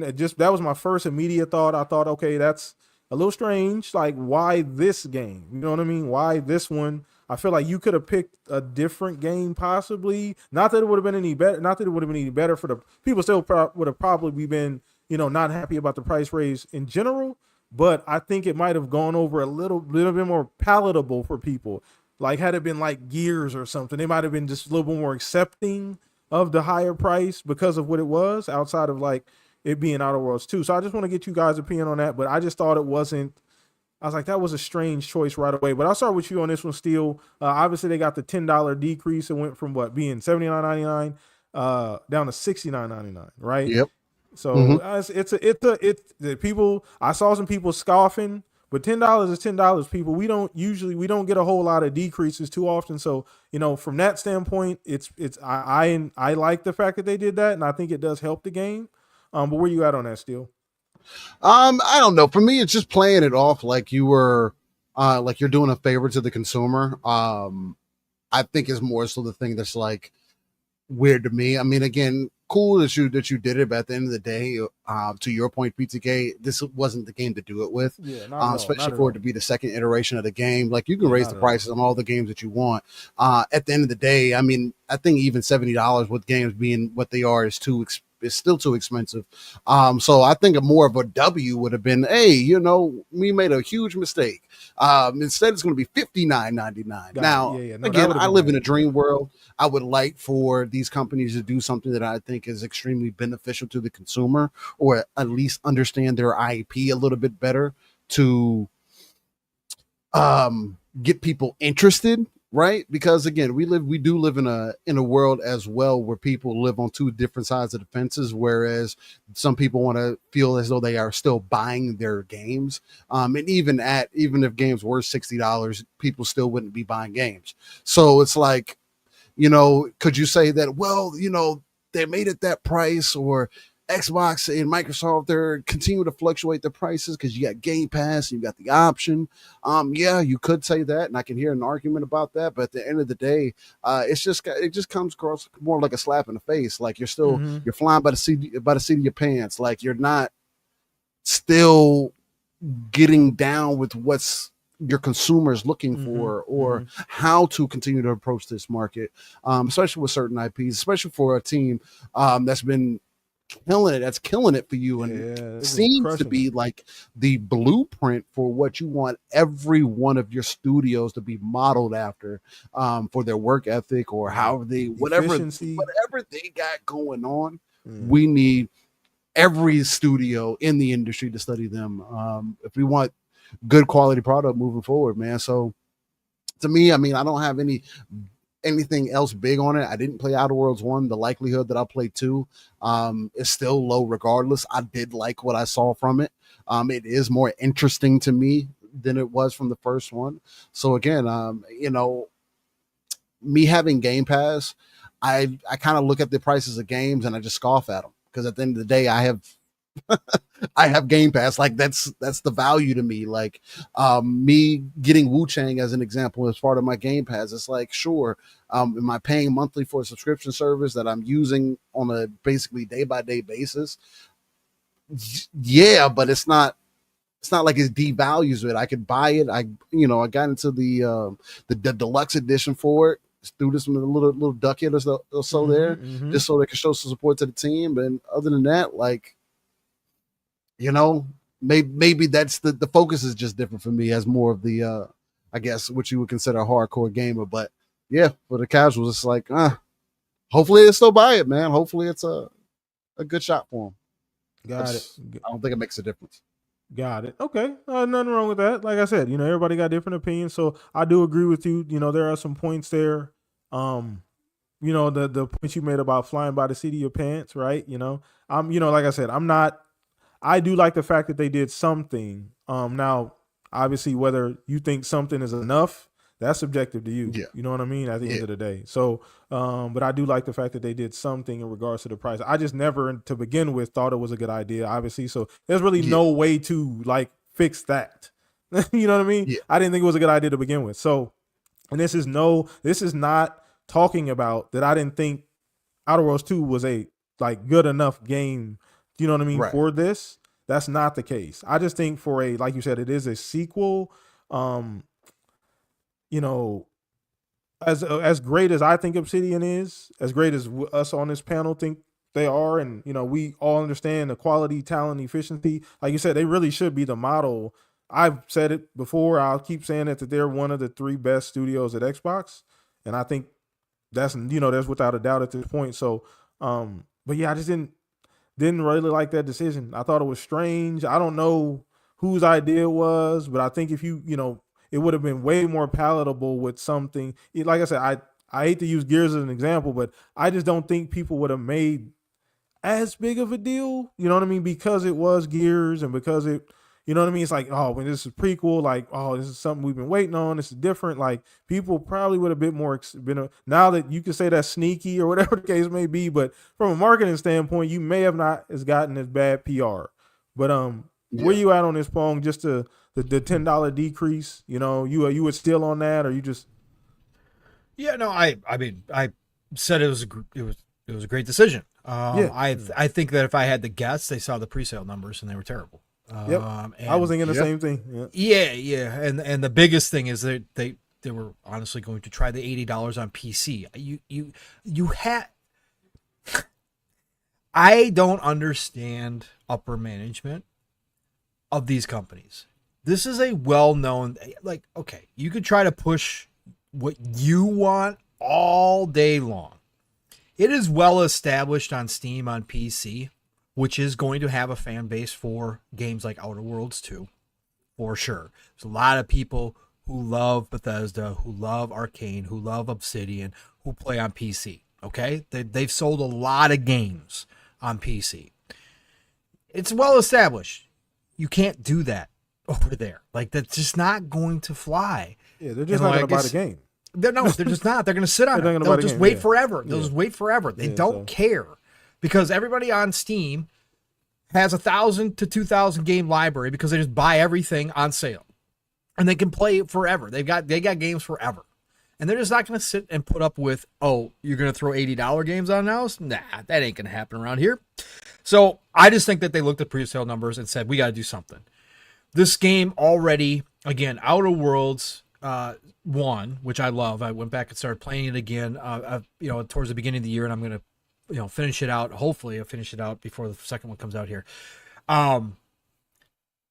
It was critically received extremely well, and it had a slow burn as far as sales go, right? And it eventually sold very well, but it took a while, right? It took like 5 years. So they were already at. This is not like the biggest IP in the world, is what I'm saying. It's a beloved IP. There are certainly people who love it. There are certainly people who don't enjoy Outer Worlds at all. And I love what I saw. Again, I'm a fan, right? And what I saw of the trailer was great. But this was already an uphill battle. This isn't some big title. This isn't Gears. This isn't Halo. This isn't on that. This isn't Elder Scrolls. This isn't on that level, right? And so you're already trying to climb a steep mountain, and you throw the $80 price point at it, and you did. You heard everybody go, "Really? Outer Worlds 2? 80? Like, okay, it's an RPG. Like, I get it, but like 80? Really? We're gonna do that?" It didn't hit right. And again, we seen it. Matt Piscatell has been talking about this. The buying habits of this industry are changing right now, and the $80 price point is also going to be an inhibitor, and it's going to change people as well. We talked about this when it first started coming out, that games were going to go to 80. Like I said, many people have stated, be much more selective of what games we purchase at $80. Much more selective. And That's easy. People now have these incredible libraries. They have these black hole games that they can play forever. Nobody has in a rush to go buy a lot of these games day one like it used to be anymore. You know what I'm saying? So, that they've got to be aware of this. And like I said, they probably looked at those numbers and realized it. And again, I said, great job. You gotta, you give them credit where credit's due. I don't think it was out of the goodness of their heart or the kindness of their heart to do this. I loved how Obsidian rolled with it as part of their, as what the Outer Worlds is, right? Yeah. Outer Worlds is a statement on corporate culture, and they rolled right into it to do the whole announcement. Say something? Yeah, go ahead. We just want to make sure, like we said, Obsidian is phenomenal. You know what I mean? Like, I love Obsidian. Yeah, like Go ahead. No. I was one of the ones praising Yeah. them nonstop for who they are and what they could become underneath Xbox and Microsoft when they did the purchase. But I just love how they rolled with it. They did a nice job with it. Is this going to ultimately help the game?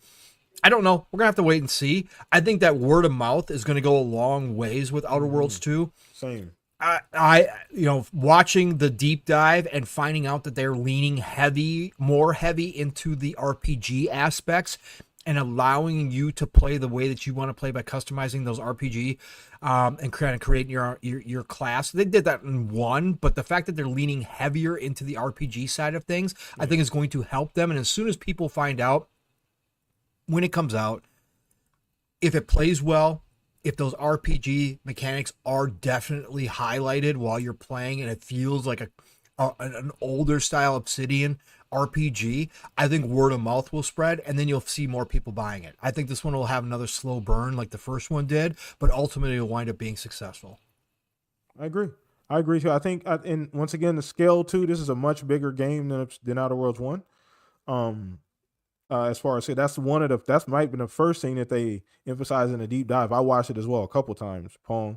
And the first thing they said was on the list was the scale of the game. Obviously people wanted a much larger experience, so that's good too. And like you said, the branching narratives and the emphasis on those branching paths and the RPG mechanics and how weapons work and how your like abilities work, and that's all been like taken to a new level, right? So that's going to be interesting to see how this game goes in the long run, right? So this is definitely a good thing for the game, but like you said, we'll see like the long tail of this, if it like actually, you know what I mean, is a problem for the game.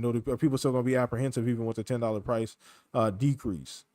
But no, I'm excited about the game coming out. I'm Game Pass for sure.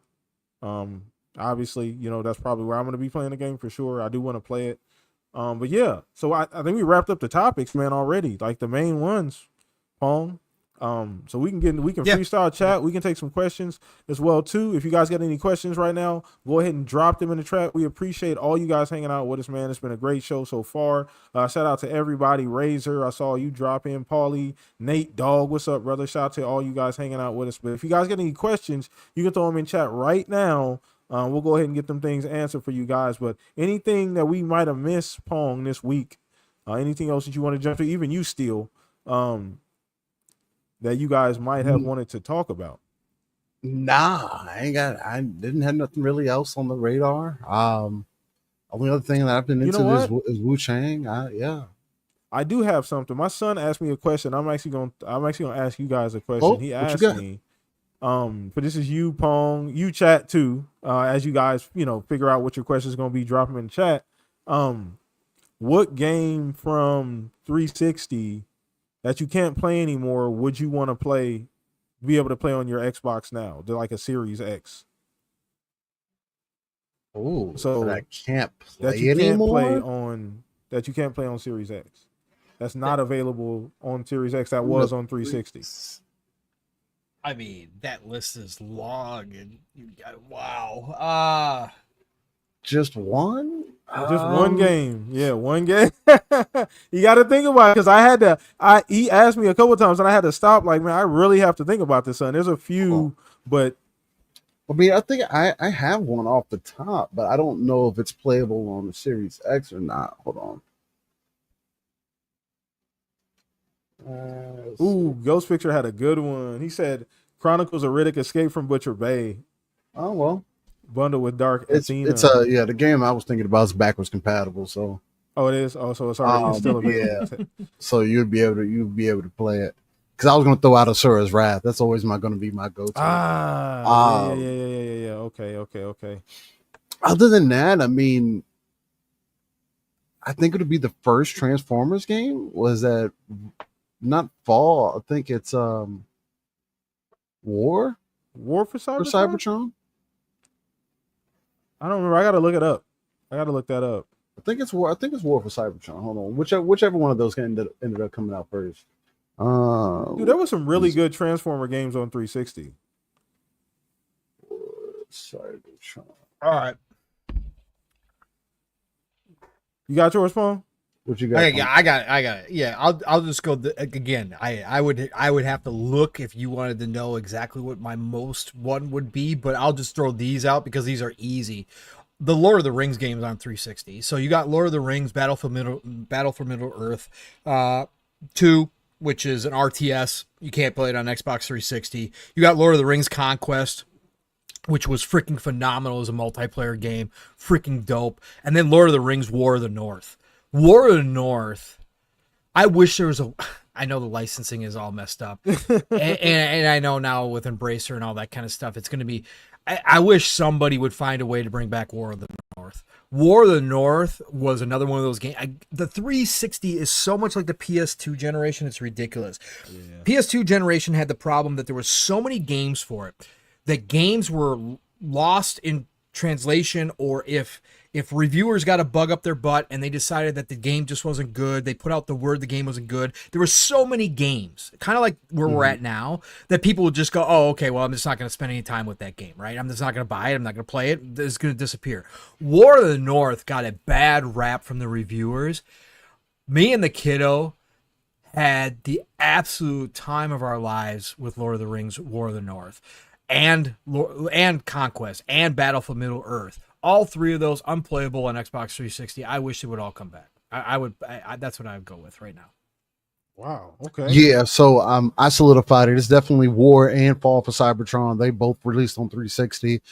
They are not backwards compatible. You cannot play them. That is exactly why I need those games to be remastered, because they are perfect for today. The PvP in those games was phenomenal. Being able to transform from robot mode into mobile mode was like the best. They nailed it. You know how people feel like the flying in Anthem nailed the Iron Man feel? They nailed how it feels to be a transformer. The campaigns were both phenomenal for Transformers.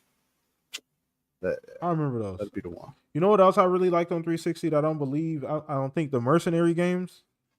I don't think those are. Oh, the Mercenary games are freaking phenomenal. They walked so Just Cause could run. Mercenaries is still some of my favorite action as well. Oh my god, that was one of my favorite games back in the day too, actually. So Mercenary. I played a lot of fucking Mercenary. My dad had it on our modded Xbox. I'm thinking about that game. Ron Slusher says John Woo Stranglehold. Oh, that's another good one too. That's on PC. I almost picked it up multiple times. So good. So good. All of the I'm trying to think of the game Capcom. Oh my That tells goodness. me I would like Just Cause, but I just can't. I can't fit it. I can't fit it in. Mercenaries was a better game than Mercenaries Just was Cause. yeah, I think so I love too. Just Cause though. Like Just Cause 2 I was and 3 gonna- were really good. But I'd rather play Mercenaries. Okay. Mercenaries had a I'll stay with my memory then. character to it, man. But Just Cause is It really did. damn good, bro. Just Cause is really if you just want to run around and have fun, Just Cause is cool. But Not Mercenaries is like that personality. Mercenaries was hell over. That shit was. Oh, Yeah. You felt like somebody. You It's know, kind but of no. like Crackdown before Crackdown, but Yeah, done it even was- better. No, you're right. 100% true. 100% true. So, we got any questions in chat, man? Or you guys want to just keep Ooh. talking about that? He said Army of 2. Matrix Damn, Path Army of of 2. Neo. Golly, Army I of 2. need that. I need a remake of Path of Neo. That game was ahead of its time. That's the best Matrix game of all time. Besides Yeah? Path of Neo.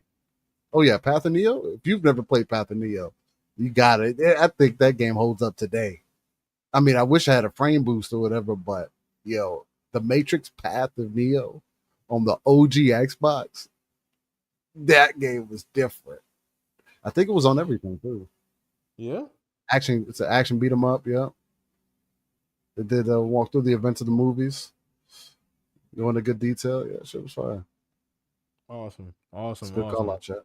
Oh, Red Faction. Red Faction was awesome. I never played Red Faction. Well, they got Never played Red Red Faction. So Is that I wonder. destructible Nate environment. Nate Dogg. Do you mean like the original? Because remastered, you can play on Series X, right? Remastered came out you're for right. Xbox So One. it must be the original. And I'm saying remastered because that's actually what it's called. It's not remastered, it's remastered. Because it's set on Mars, obviously, right? Yeah. So anyways, but the remastered version is really well done. Red Faction was ahead of its time too with the destructibility. That's a playground and a half. That's a sandbox, man. I love that. I love going back and playing that as well. Yeah. I'm trying Yeah, to think Blur. of the Capcom game. Blur should be available too. Blur is another. Which what's Capcoms? the ones I'm sure you can replay them on Xbox though.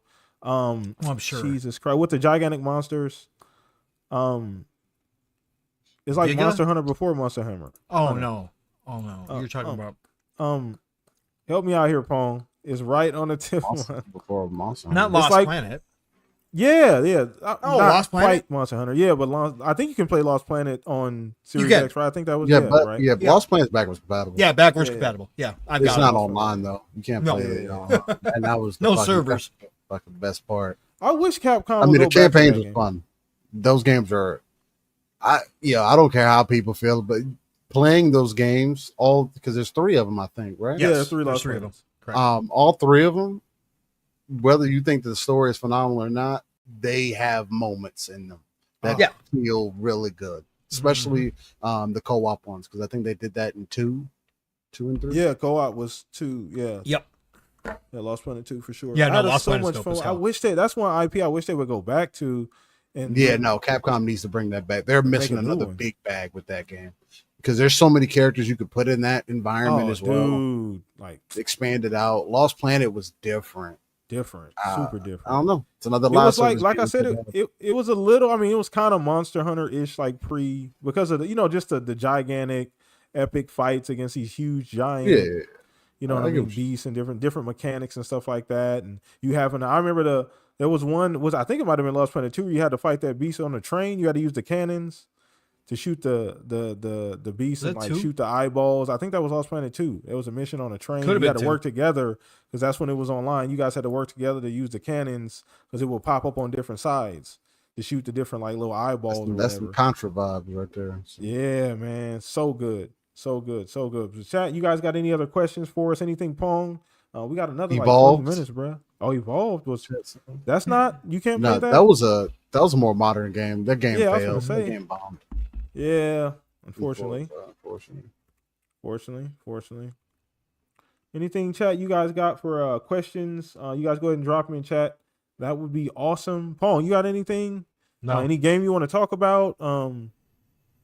I don't. It was a really slow week this Yeah, it week. was, I mean, man. I mean, it was. I mean, again, It we had. was. I mean, without the job listing, I mean, we really would have been. I mean, I guess we just let everybody know since a lot of people some people miss this stuff, but Frostpunk 2 is coming out September 18th, finally for console as well. Yeah.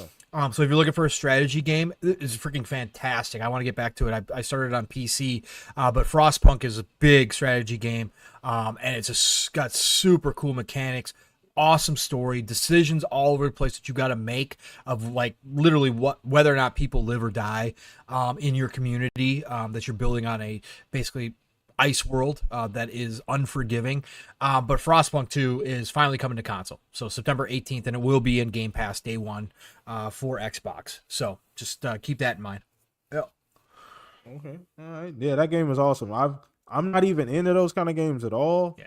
At all, but I enjoy watching people play that game. People that are good at that game, I really enjoy watching play. It's super entertaining. I hardly know what the fuck is going on. I got to be 100% honest, but it's super entertaining because I love the art style point. I don't know what it is. Like it captures that like grim, that cinematic grim world. You know what I mean? Like it's like I get into what like it's oppressive.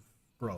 It's so good. As it goes on, like I said, you're making decisions of whether parts of your community live or die.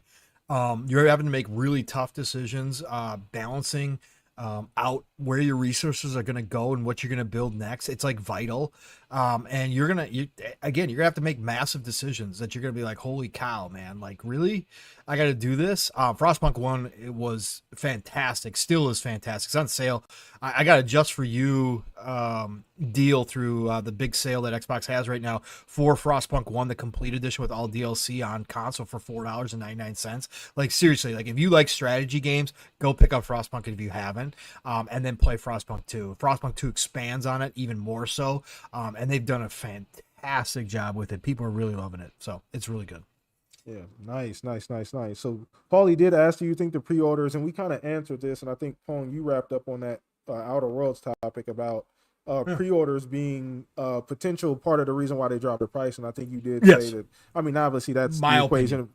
At the end of the day, you know, they got, if it don't make dollars, it don't make sense, right? So if the money's not working out, the pre-order numbers aren't looking the way they want them to, or should be at least on track with what they thought would be, you gotta do something. You know what I mean? Like, so, you know, logically you know, maybe you don't take it back to 60, which would have been even better. I love that idea. You know what I mean? Just give it, you know, take it back to 60 originally. Yeah, that's a dream world. People decided that, obviously we understand where we're at with that one.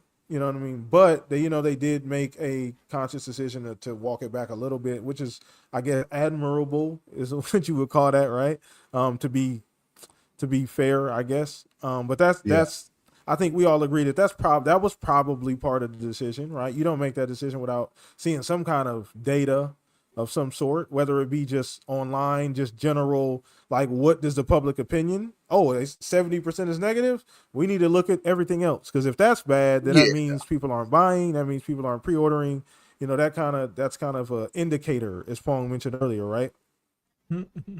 Yes, it is an indicator for sure. So, yeah. But let's see. Anybody else remember Black Site Area 51 going back to 360 games? That was a good game too. I heard about it, but I never played it. I was going to say I heard about it. I'm trying to remember what kind of game it was. First person shooter. It was like War of the Worlds kind of style. Aliens show up on the planet and you're military and you got to go in. There's a whole helicopter scene where you're flying in the back of a helicopter like Predator, and you got to shoot from the back of the helicopter on the gun. Like Black Site Area 51 was another underrated game. It was from Midway back in the day. Oh, good old Midway. Yeah, Midway. Yeah. You know what's something that I really miss, and that I guess with the indie scene we kind of still have it. It's kind of like, I guess, transformed over the years, Pong. You talked about like the 360 generation and what was great about the 360, and I think that's why people hold on to like nostalgia so much, because like think about the games we're mentioning. These games don't get made now. Like those games wouldn't get a budget now. No. Like they wouldn't, maybe a couple of them, but like these are games that were ideas that were just a small team, maybe 20 people at Midway said they got maybe 6 games, and guess what? All 6 are going to come out. Like Midway's making 6 games and all 6 are going to come out. So it's like all the games we're talking about, none of those were like massive IPs. Like all of those were like what you consider double, some like AAA as well, but like those kind of experiences are few and far in between. We do get them. A lot of them come from, you know, the indie scene, which is almost a um almost like a negative. You can almost, because it's so much more than indie games are so much more than what they used to be. That Oh, title's yeah, almost a negative thing now. There a lot of those games are better than the 70-80 million dollar Right. games. And that's why I love to see it, because we're Yeah. going to start we are starting to see more of those types of games from the indie scene, because they now have the same tools and they're producing stuff that, while it might not be AAA, it certainly at first glance can look like AAA, and a lot of it does feel up to par, right? And so they're kind of filling that role that a lot of the big publishers and developers back during the 360 generation and PlayStation 2 generation, etc., when they used to be able to pump out a game in 2 years or a year and a half of development time, they used to push them out.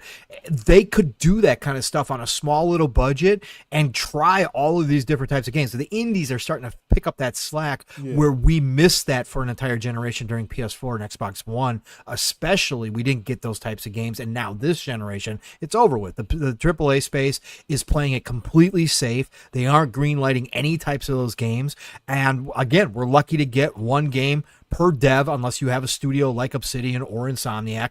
You're lucky to get one game per generation from a studio. Look, Naughty Dog's going to put out, not even going to put out one game, right? Yeah. They put out remasters, but there's time spent. Intergalactic is talking about that. That doesn't sound like it's going to be ready until PlayStation 6. It'll probably be a launch title for PlayStation 6. I was thinking the same thing. Right. So you're not even getting a real game from Naughty Dog this generation. Sony Santa Monica, 2018 was the last. That's all. They had 8 years ago.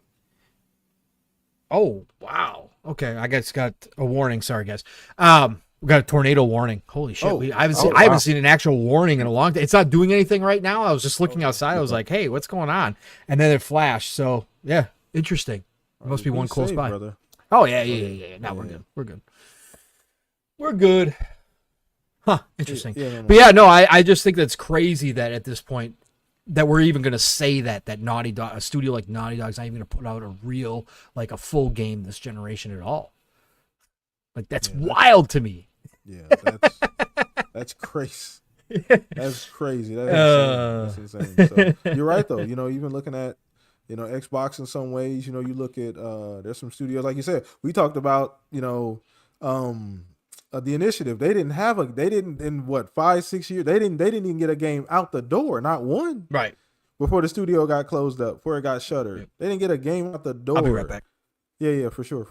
Do your thing. But chat. Once again, let us know. You guys got any additional questions you guys want to know about anything you guys been playing? Let us know. You know, we just want to chop it up for the last 10-15 minutes of the show, keep you guys engaged. But still, bro, what you been playing lately? Still, you been playing the Wu-Chang, I've been rocking that Wu-Chang, man. Yeah, that's been the hit up for me, man.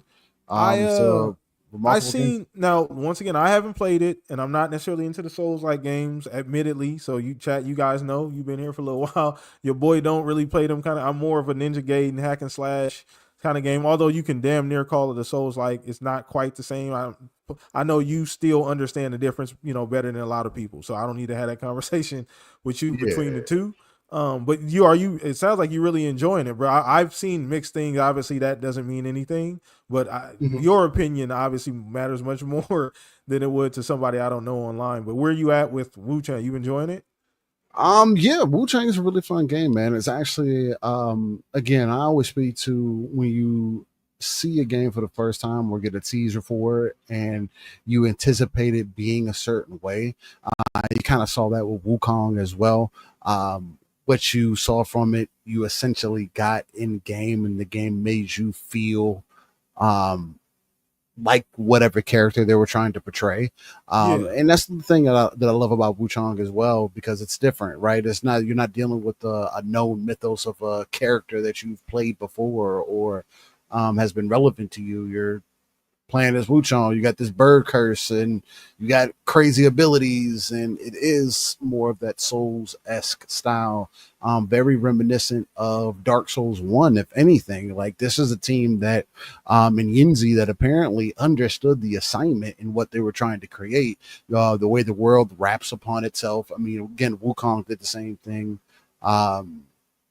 What else? And there's some other ones that have kind of followed within them that ideology, but it's always interesting seeing it from the smaller teams. And also, UE5 has been a problem. It's another problem here from what I've seen from reviews and stuff.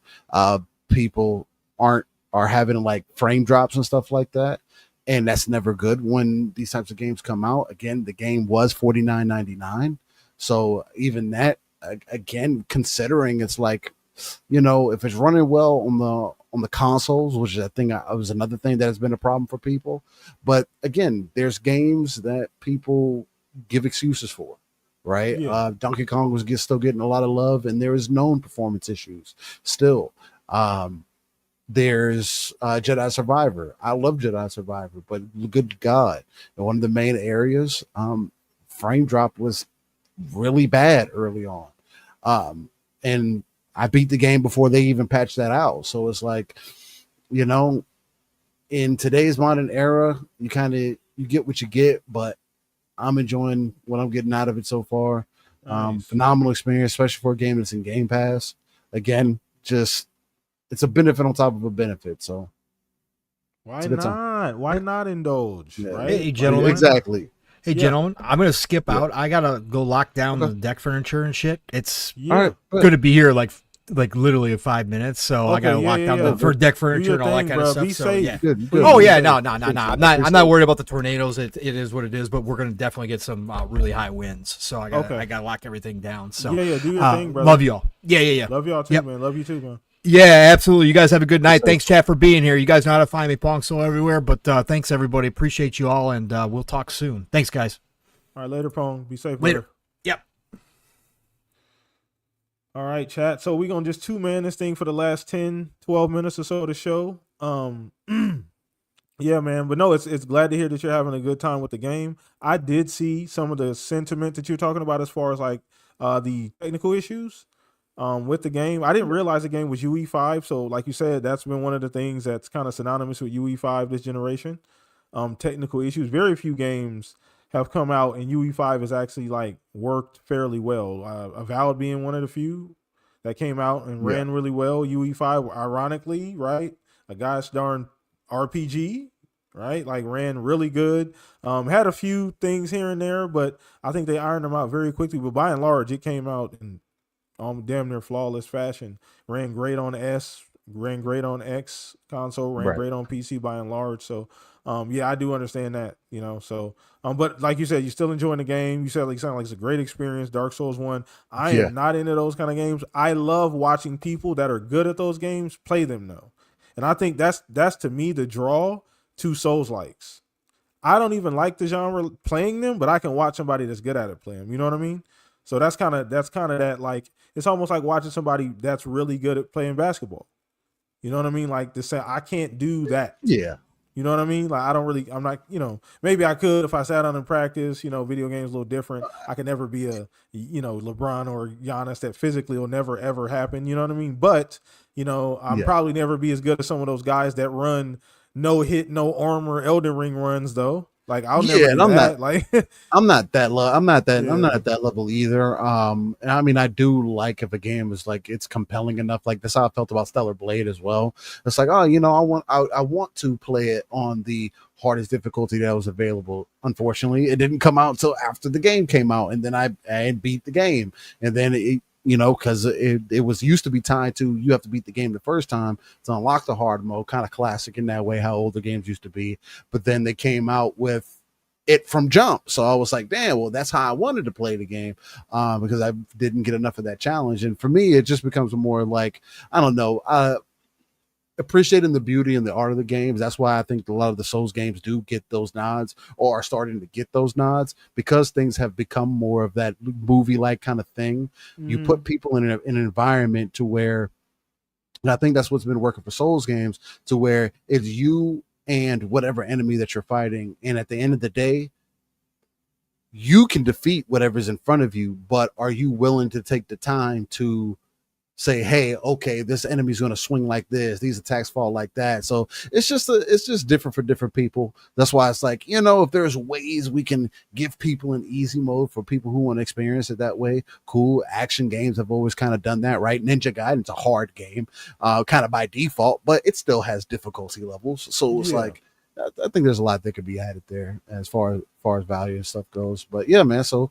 it's dope seeing the smaller teams kind of come out and get their shine for the most part. So yeah, same, dude. That's the awesome thing about this industry too, man. And like, I know it kind of got my juices flowing talking about some of those older games from other IPs, not other IPs, but other from like the 360 generation. We used to get those like the like the other games we were just talking about, you know what I mean? Like, it's just those experiences are so unique, you know what I mean? And we're getting those, we're just getting them like kind of from a different place as far as the indies and some of these AA developers. Cause, we were mentioning early, like there's some of these indie games that are like just as compelling, just as well thought out, even more so. They're not broken when they come out, you know what I mean? They run great, technically. They look good. They all are unique. You know what I mean? So that's what people are like clamoring for, man. And I think you're seeing that more than ever this year too. Still, with people like the Game of the Year nominations, I think a lot of them are kind of going that direction. If you look at some of the strong nominees this year, outside of the Nintendo stuff, I don't even include Nintendo games when it comes to Game of the Year stuff. That's just me. I don't know. You follow that still? I don't even. I you got to keep it in consideration. Yeah, you got to keep it in consideration. Keep it in consideration. I don't want to be dismissive because that's not how I am. But like, it's just I view those games a bit differently than some of the others. I do too. Because too. We know how that works. It's a bit Disney, like I said before. It's a little bit more to those games than just But nevertheless, they are still unique games. But I'm really happy about the way things are going this year. I'm excited for Gamescom. You excited for Gamescom? Yeah, we're going to see what we're going to end up getting from Gamescom. I think we're going to get a little bit more details on the Xbox ROG Ally X, potentially. And other than that, maybe some more game announcements could be coming up. You said what? I see you think any games there. Any games show up there, maybe? Because I know there was some speculation. I mean, speculation. Not really speculation. Maybe. We're just talking about it on the podcast. But I think I asked a week ago about that, too. Mm-hmm. Potentially, they might. Maybe they show some more Clock Tower Revolution. Maybe some people end up getting hands on, and we find out about that later on. Maybe that game is ready to be released this year, and we just don't know yet. And again, the pacing is always going to be a question, but the Gamescom always seems to be a big event. I know there's people who went out to play Phantom Blade Zero here recently as well. That's another one of those action games that people been kind of clamoring for. That looks really dope, and so that's kind of building up the hype to Gamescom. So we'll see what we end up getting out. That's again just speaking to what you mentioned as far as like just. But that's what makes gaming exciting, or what definitely makes this generation exciting. Is you could never know what you're going to get from where. And we got a lot of good games around the corner, just depending on what you're looking for. Yeah. So. Yeah, it's still a lot of cooking left to do in this year. It's a lot to see. Bold just said I think we're over the hill for more heavy game shows. I mean, you never know. VGAs are still coming. We still going. You know what I mean? TGS. That'll be the next big time. Yeah. So we're still gonna get a lot of. There's still a lot of shit in the tuck, bro. Like I don't know if you're considering everything. But yeah, we got a lot of stuff still in the tuck, cooked up, and there's a lot of games that are still dropping this year. And like you just mentioned, Clockwork Revolution. Who knows if that comes this year, if that shows up? I still think it's early next year. I think it's better if it's early next year. I think it'll be at the Developer Direct, and we'll get a deep dive on it. That's just my personal prediction. And then it'll get a release date as well there. And I think it'll be shortly after the Developer Direct, maybe early Feb, right? Or wherever they drop to the developer. It won't be too far after, I assume. That's just my personal prediction. But I'm excited for Gamescom too, man. And they are, to give a little context too, still, I think they are having a like an actual like show there with booths and stuff, like an actual like fan fest. So I think there will be booths and things like that there.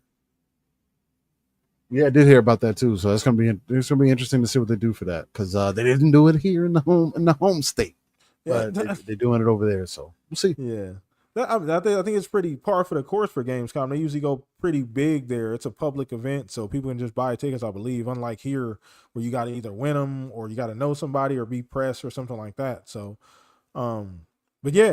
I'm super excited, man, for the rest of the year. Oh, we got a lot cooking up. Oh yeah, Crimson Desert too. You looking forward to that too? I know you're a Oh, big. I'm over the Aren't you? moon for that. I've Yeah, been speaking to positive on Crimson Desert since Pearl Abyss teased it when I think it was like 2019 when they yeah, first started teasing yeah. about A Crimson Desert while because it was ago. going to be a spin-off MMO that they were Yeah, going to do, and then they it's came out much about a bigger year now, later right? and say they refined it down and made it a single player game, and then as of the most recent previews, I think in 2024, yeah, at the tail end of 2024. The people that were playing it said the game felt phenomenal. I think it's a game that's going to make people look at Witcher a bit different, or just what you think that a Western RPG that's open world with the interactivity, kind of like I would kind of put together Dragon's Dogma and The Witcher kind of together as Yeah, far as that's a like how the story good development can combination. go and Yeah. just the variety. My biggest fear is that the game may be too complicated for some people because again, Pearl Abyss, part of what has ruined my Black Desert perception Online. on combat systems, especially for MMOs. They're phenomenal as far as combat goes, but it is extremely in depth with the amount of variability that you have, the different abilities that you unlock. With this being more so refined down to a single character, there's going to be probably limitless things that can be done. But I think it's gonna hit the nail on the head for a lot of people, man. I think it's gonna shake the industry up a little bit. Again, there's Yeah. another Eastern flair. This is the East's take on a Western RPG, which I think people are going to be greatly surprised. I mean, I see people right now continuously still talking about it. They don't believe that the game is real, and I can tell you whatever most recent gameplay that you can find, that is how the game looks. That's All right, crazy. It's be concerned insane. about story, but I wouldn't be concerned about story either. Just knowing what they have and now having to focus on a single player experience, it's different when you're an MMO. You know, sometimes the story can kind of be all over the place and then refine it over the years. But when it comes to single player, they got a lot of cool concepts. So Yeah, I'm super, definitely can't wait for that one. super duper excited about the game too. And it's kind of crazy because me and shout out to Blue. I know he was in chat earlier. We and him were talking about Chrono Odyssey and the issues that's been having, right? As far as like Yeah, that thing has been unfortunately. basically unplayable. It looks amazing, right? The idea, it almost looks just as spectacular as Crimson Desert. Like as far as like what the hell is this and is this even real? But the execution Yeah. is I know they're a new studio. They don't have the level of expertise that Pearl Abyss has. I know that. Like Pearl Hmm. Abyss is done. They've been there, done that. They got the expertise. You know, It they took know them how to. time to. Yeah, they took it It once took them again. time. It's a there's different levels of development. They've been around. I Yeah. believe the Chrono Odyssey studio is new. I believe that's a brand new studio. I don't think they've Yeah, they are existed newer. before. Hmm. They literally started to make game Chrono Odyssey. I believe that's their very first game. So I know it's a Yeah. little there's a different level of developer expertise there that they're gonna have to Yeah. grow into. They're ambitious though. It's extreme. Look at the gameplay. Look at the trailer. It's extremely No, ambitious, right? the trailer sells it more than the actual Yeah, gameplay, come to find out. yeah, That's the unfortunate thing. There are some other MMOs that are on the horizon that are supposed to be more so towards what we thought Chrono Odyssey could possibly be. But again, just the combat animation in these style of games, it's it's difficult to do because again, there's the complexity of it. Um, you have to actually pull it off. Servers are going to be an issue for people. When you're thinking about just the loop of the game itself and trying to keep people within that world, because again, people who play Final Fantasy 14, those are people who that's the game that they play. That's not, oh, I'm balancing or playing Metroid and Donkey Kong nah, they play Final Fantasy. The people yeah. who play World of Warcraft, that's what they play. And so it's like, it's difficult to make those style of games, man, especially in today's time where it's like people keep trying it. Throwing a Liberty came out. Spell, I think there's another one that came ended up Mhm. coming out too that I can't think of the name of. But yeah, it's always interesting to see. Definitely.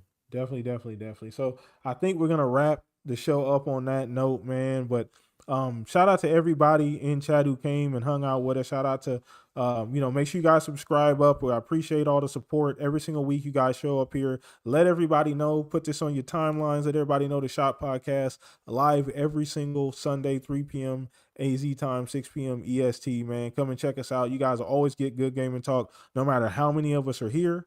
Also, since Pong didn't get to really do a formal outro, we want to send prayers to Pong and his family, everybody up in that area. You never know what happens with the weather, so we got to make sure that they're safe first and foremost. So shout out to Pong, his family, everybody up in that region. Hopefully you guys stay safe. Everything is all good. And, the weather just kind of passes by you, but he was here earlier, but shout out to him for being here today and hanging out with us, man. So next to you, Steele, once again, man, one of my favorite people to really discuss games with, bro. You always kind of make me stop and think. You always slow me down as far as like my thinking about games. You always bring a fresh perspective too, which is always like.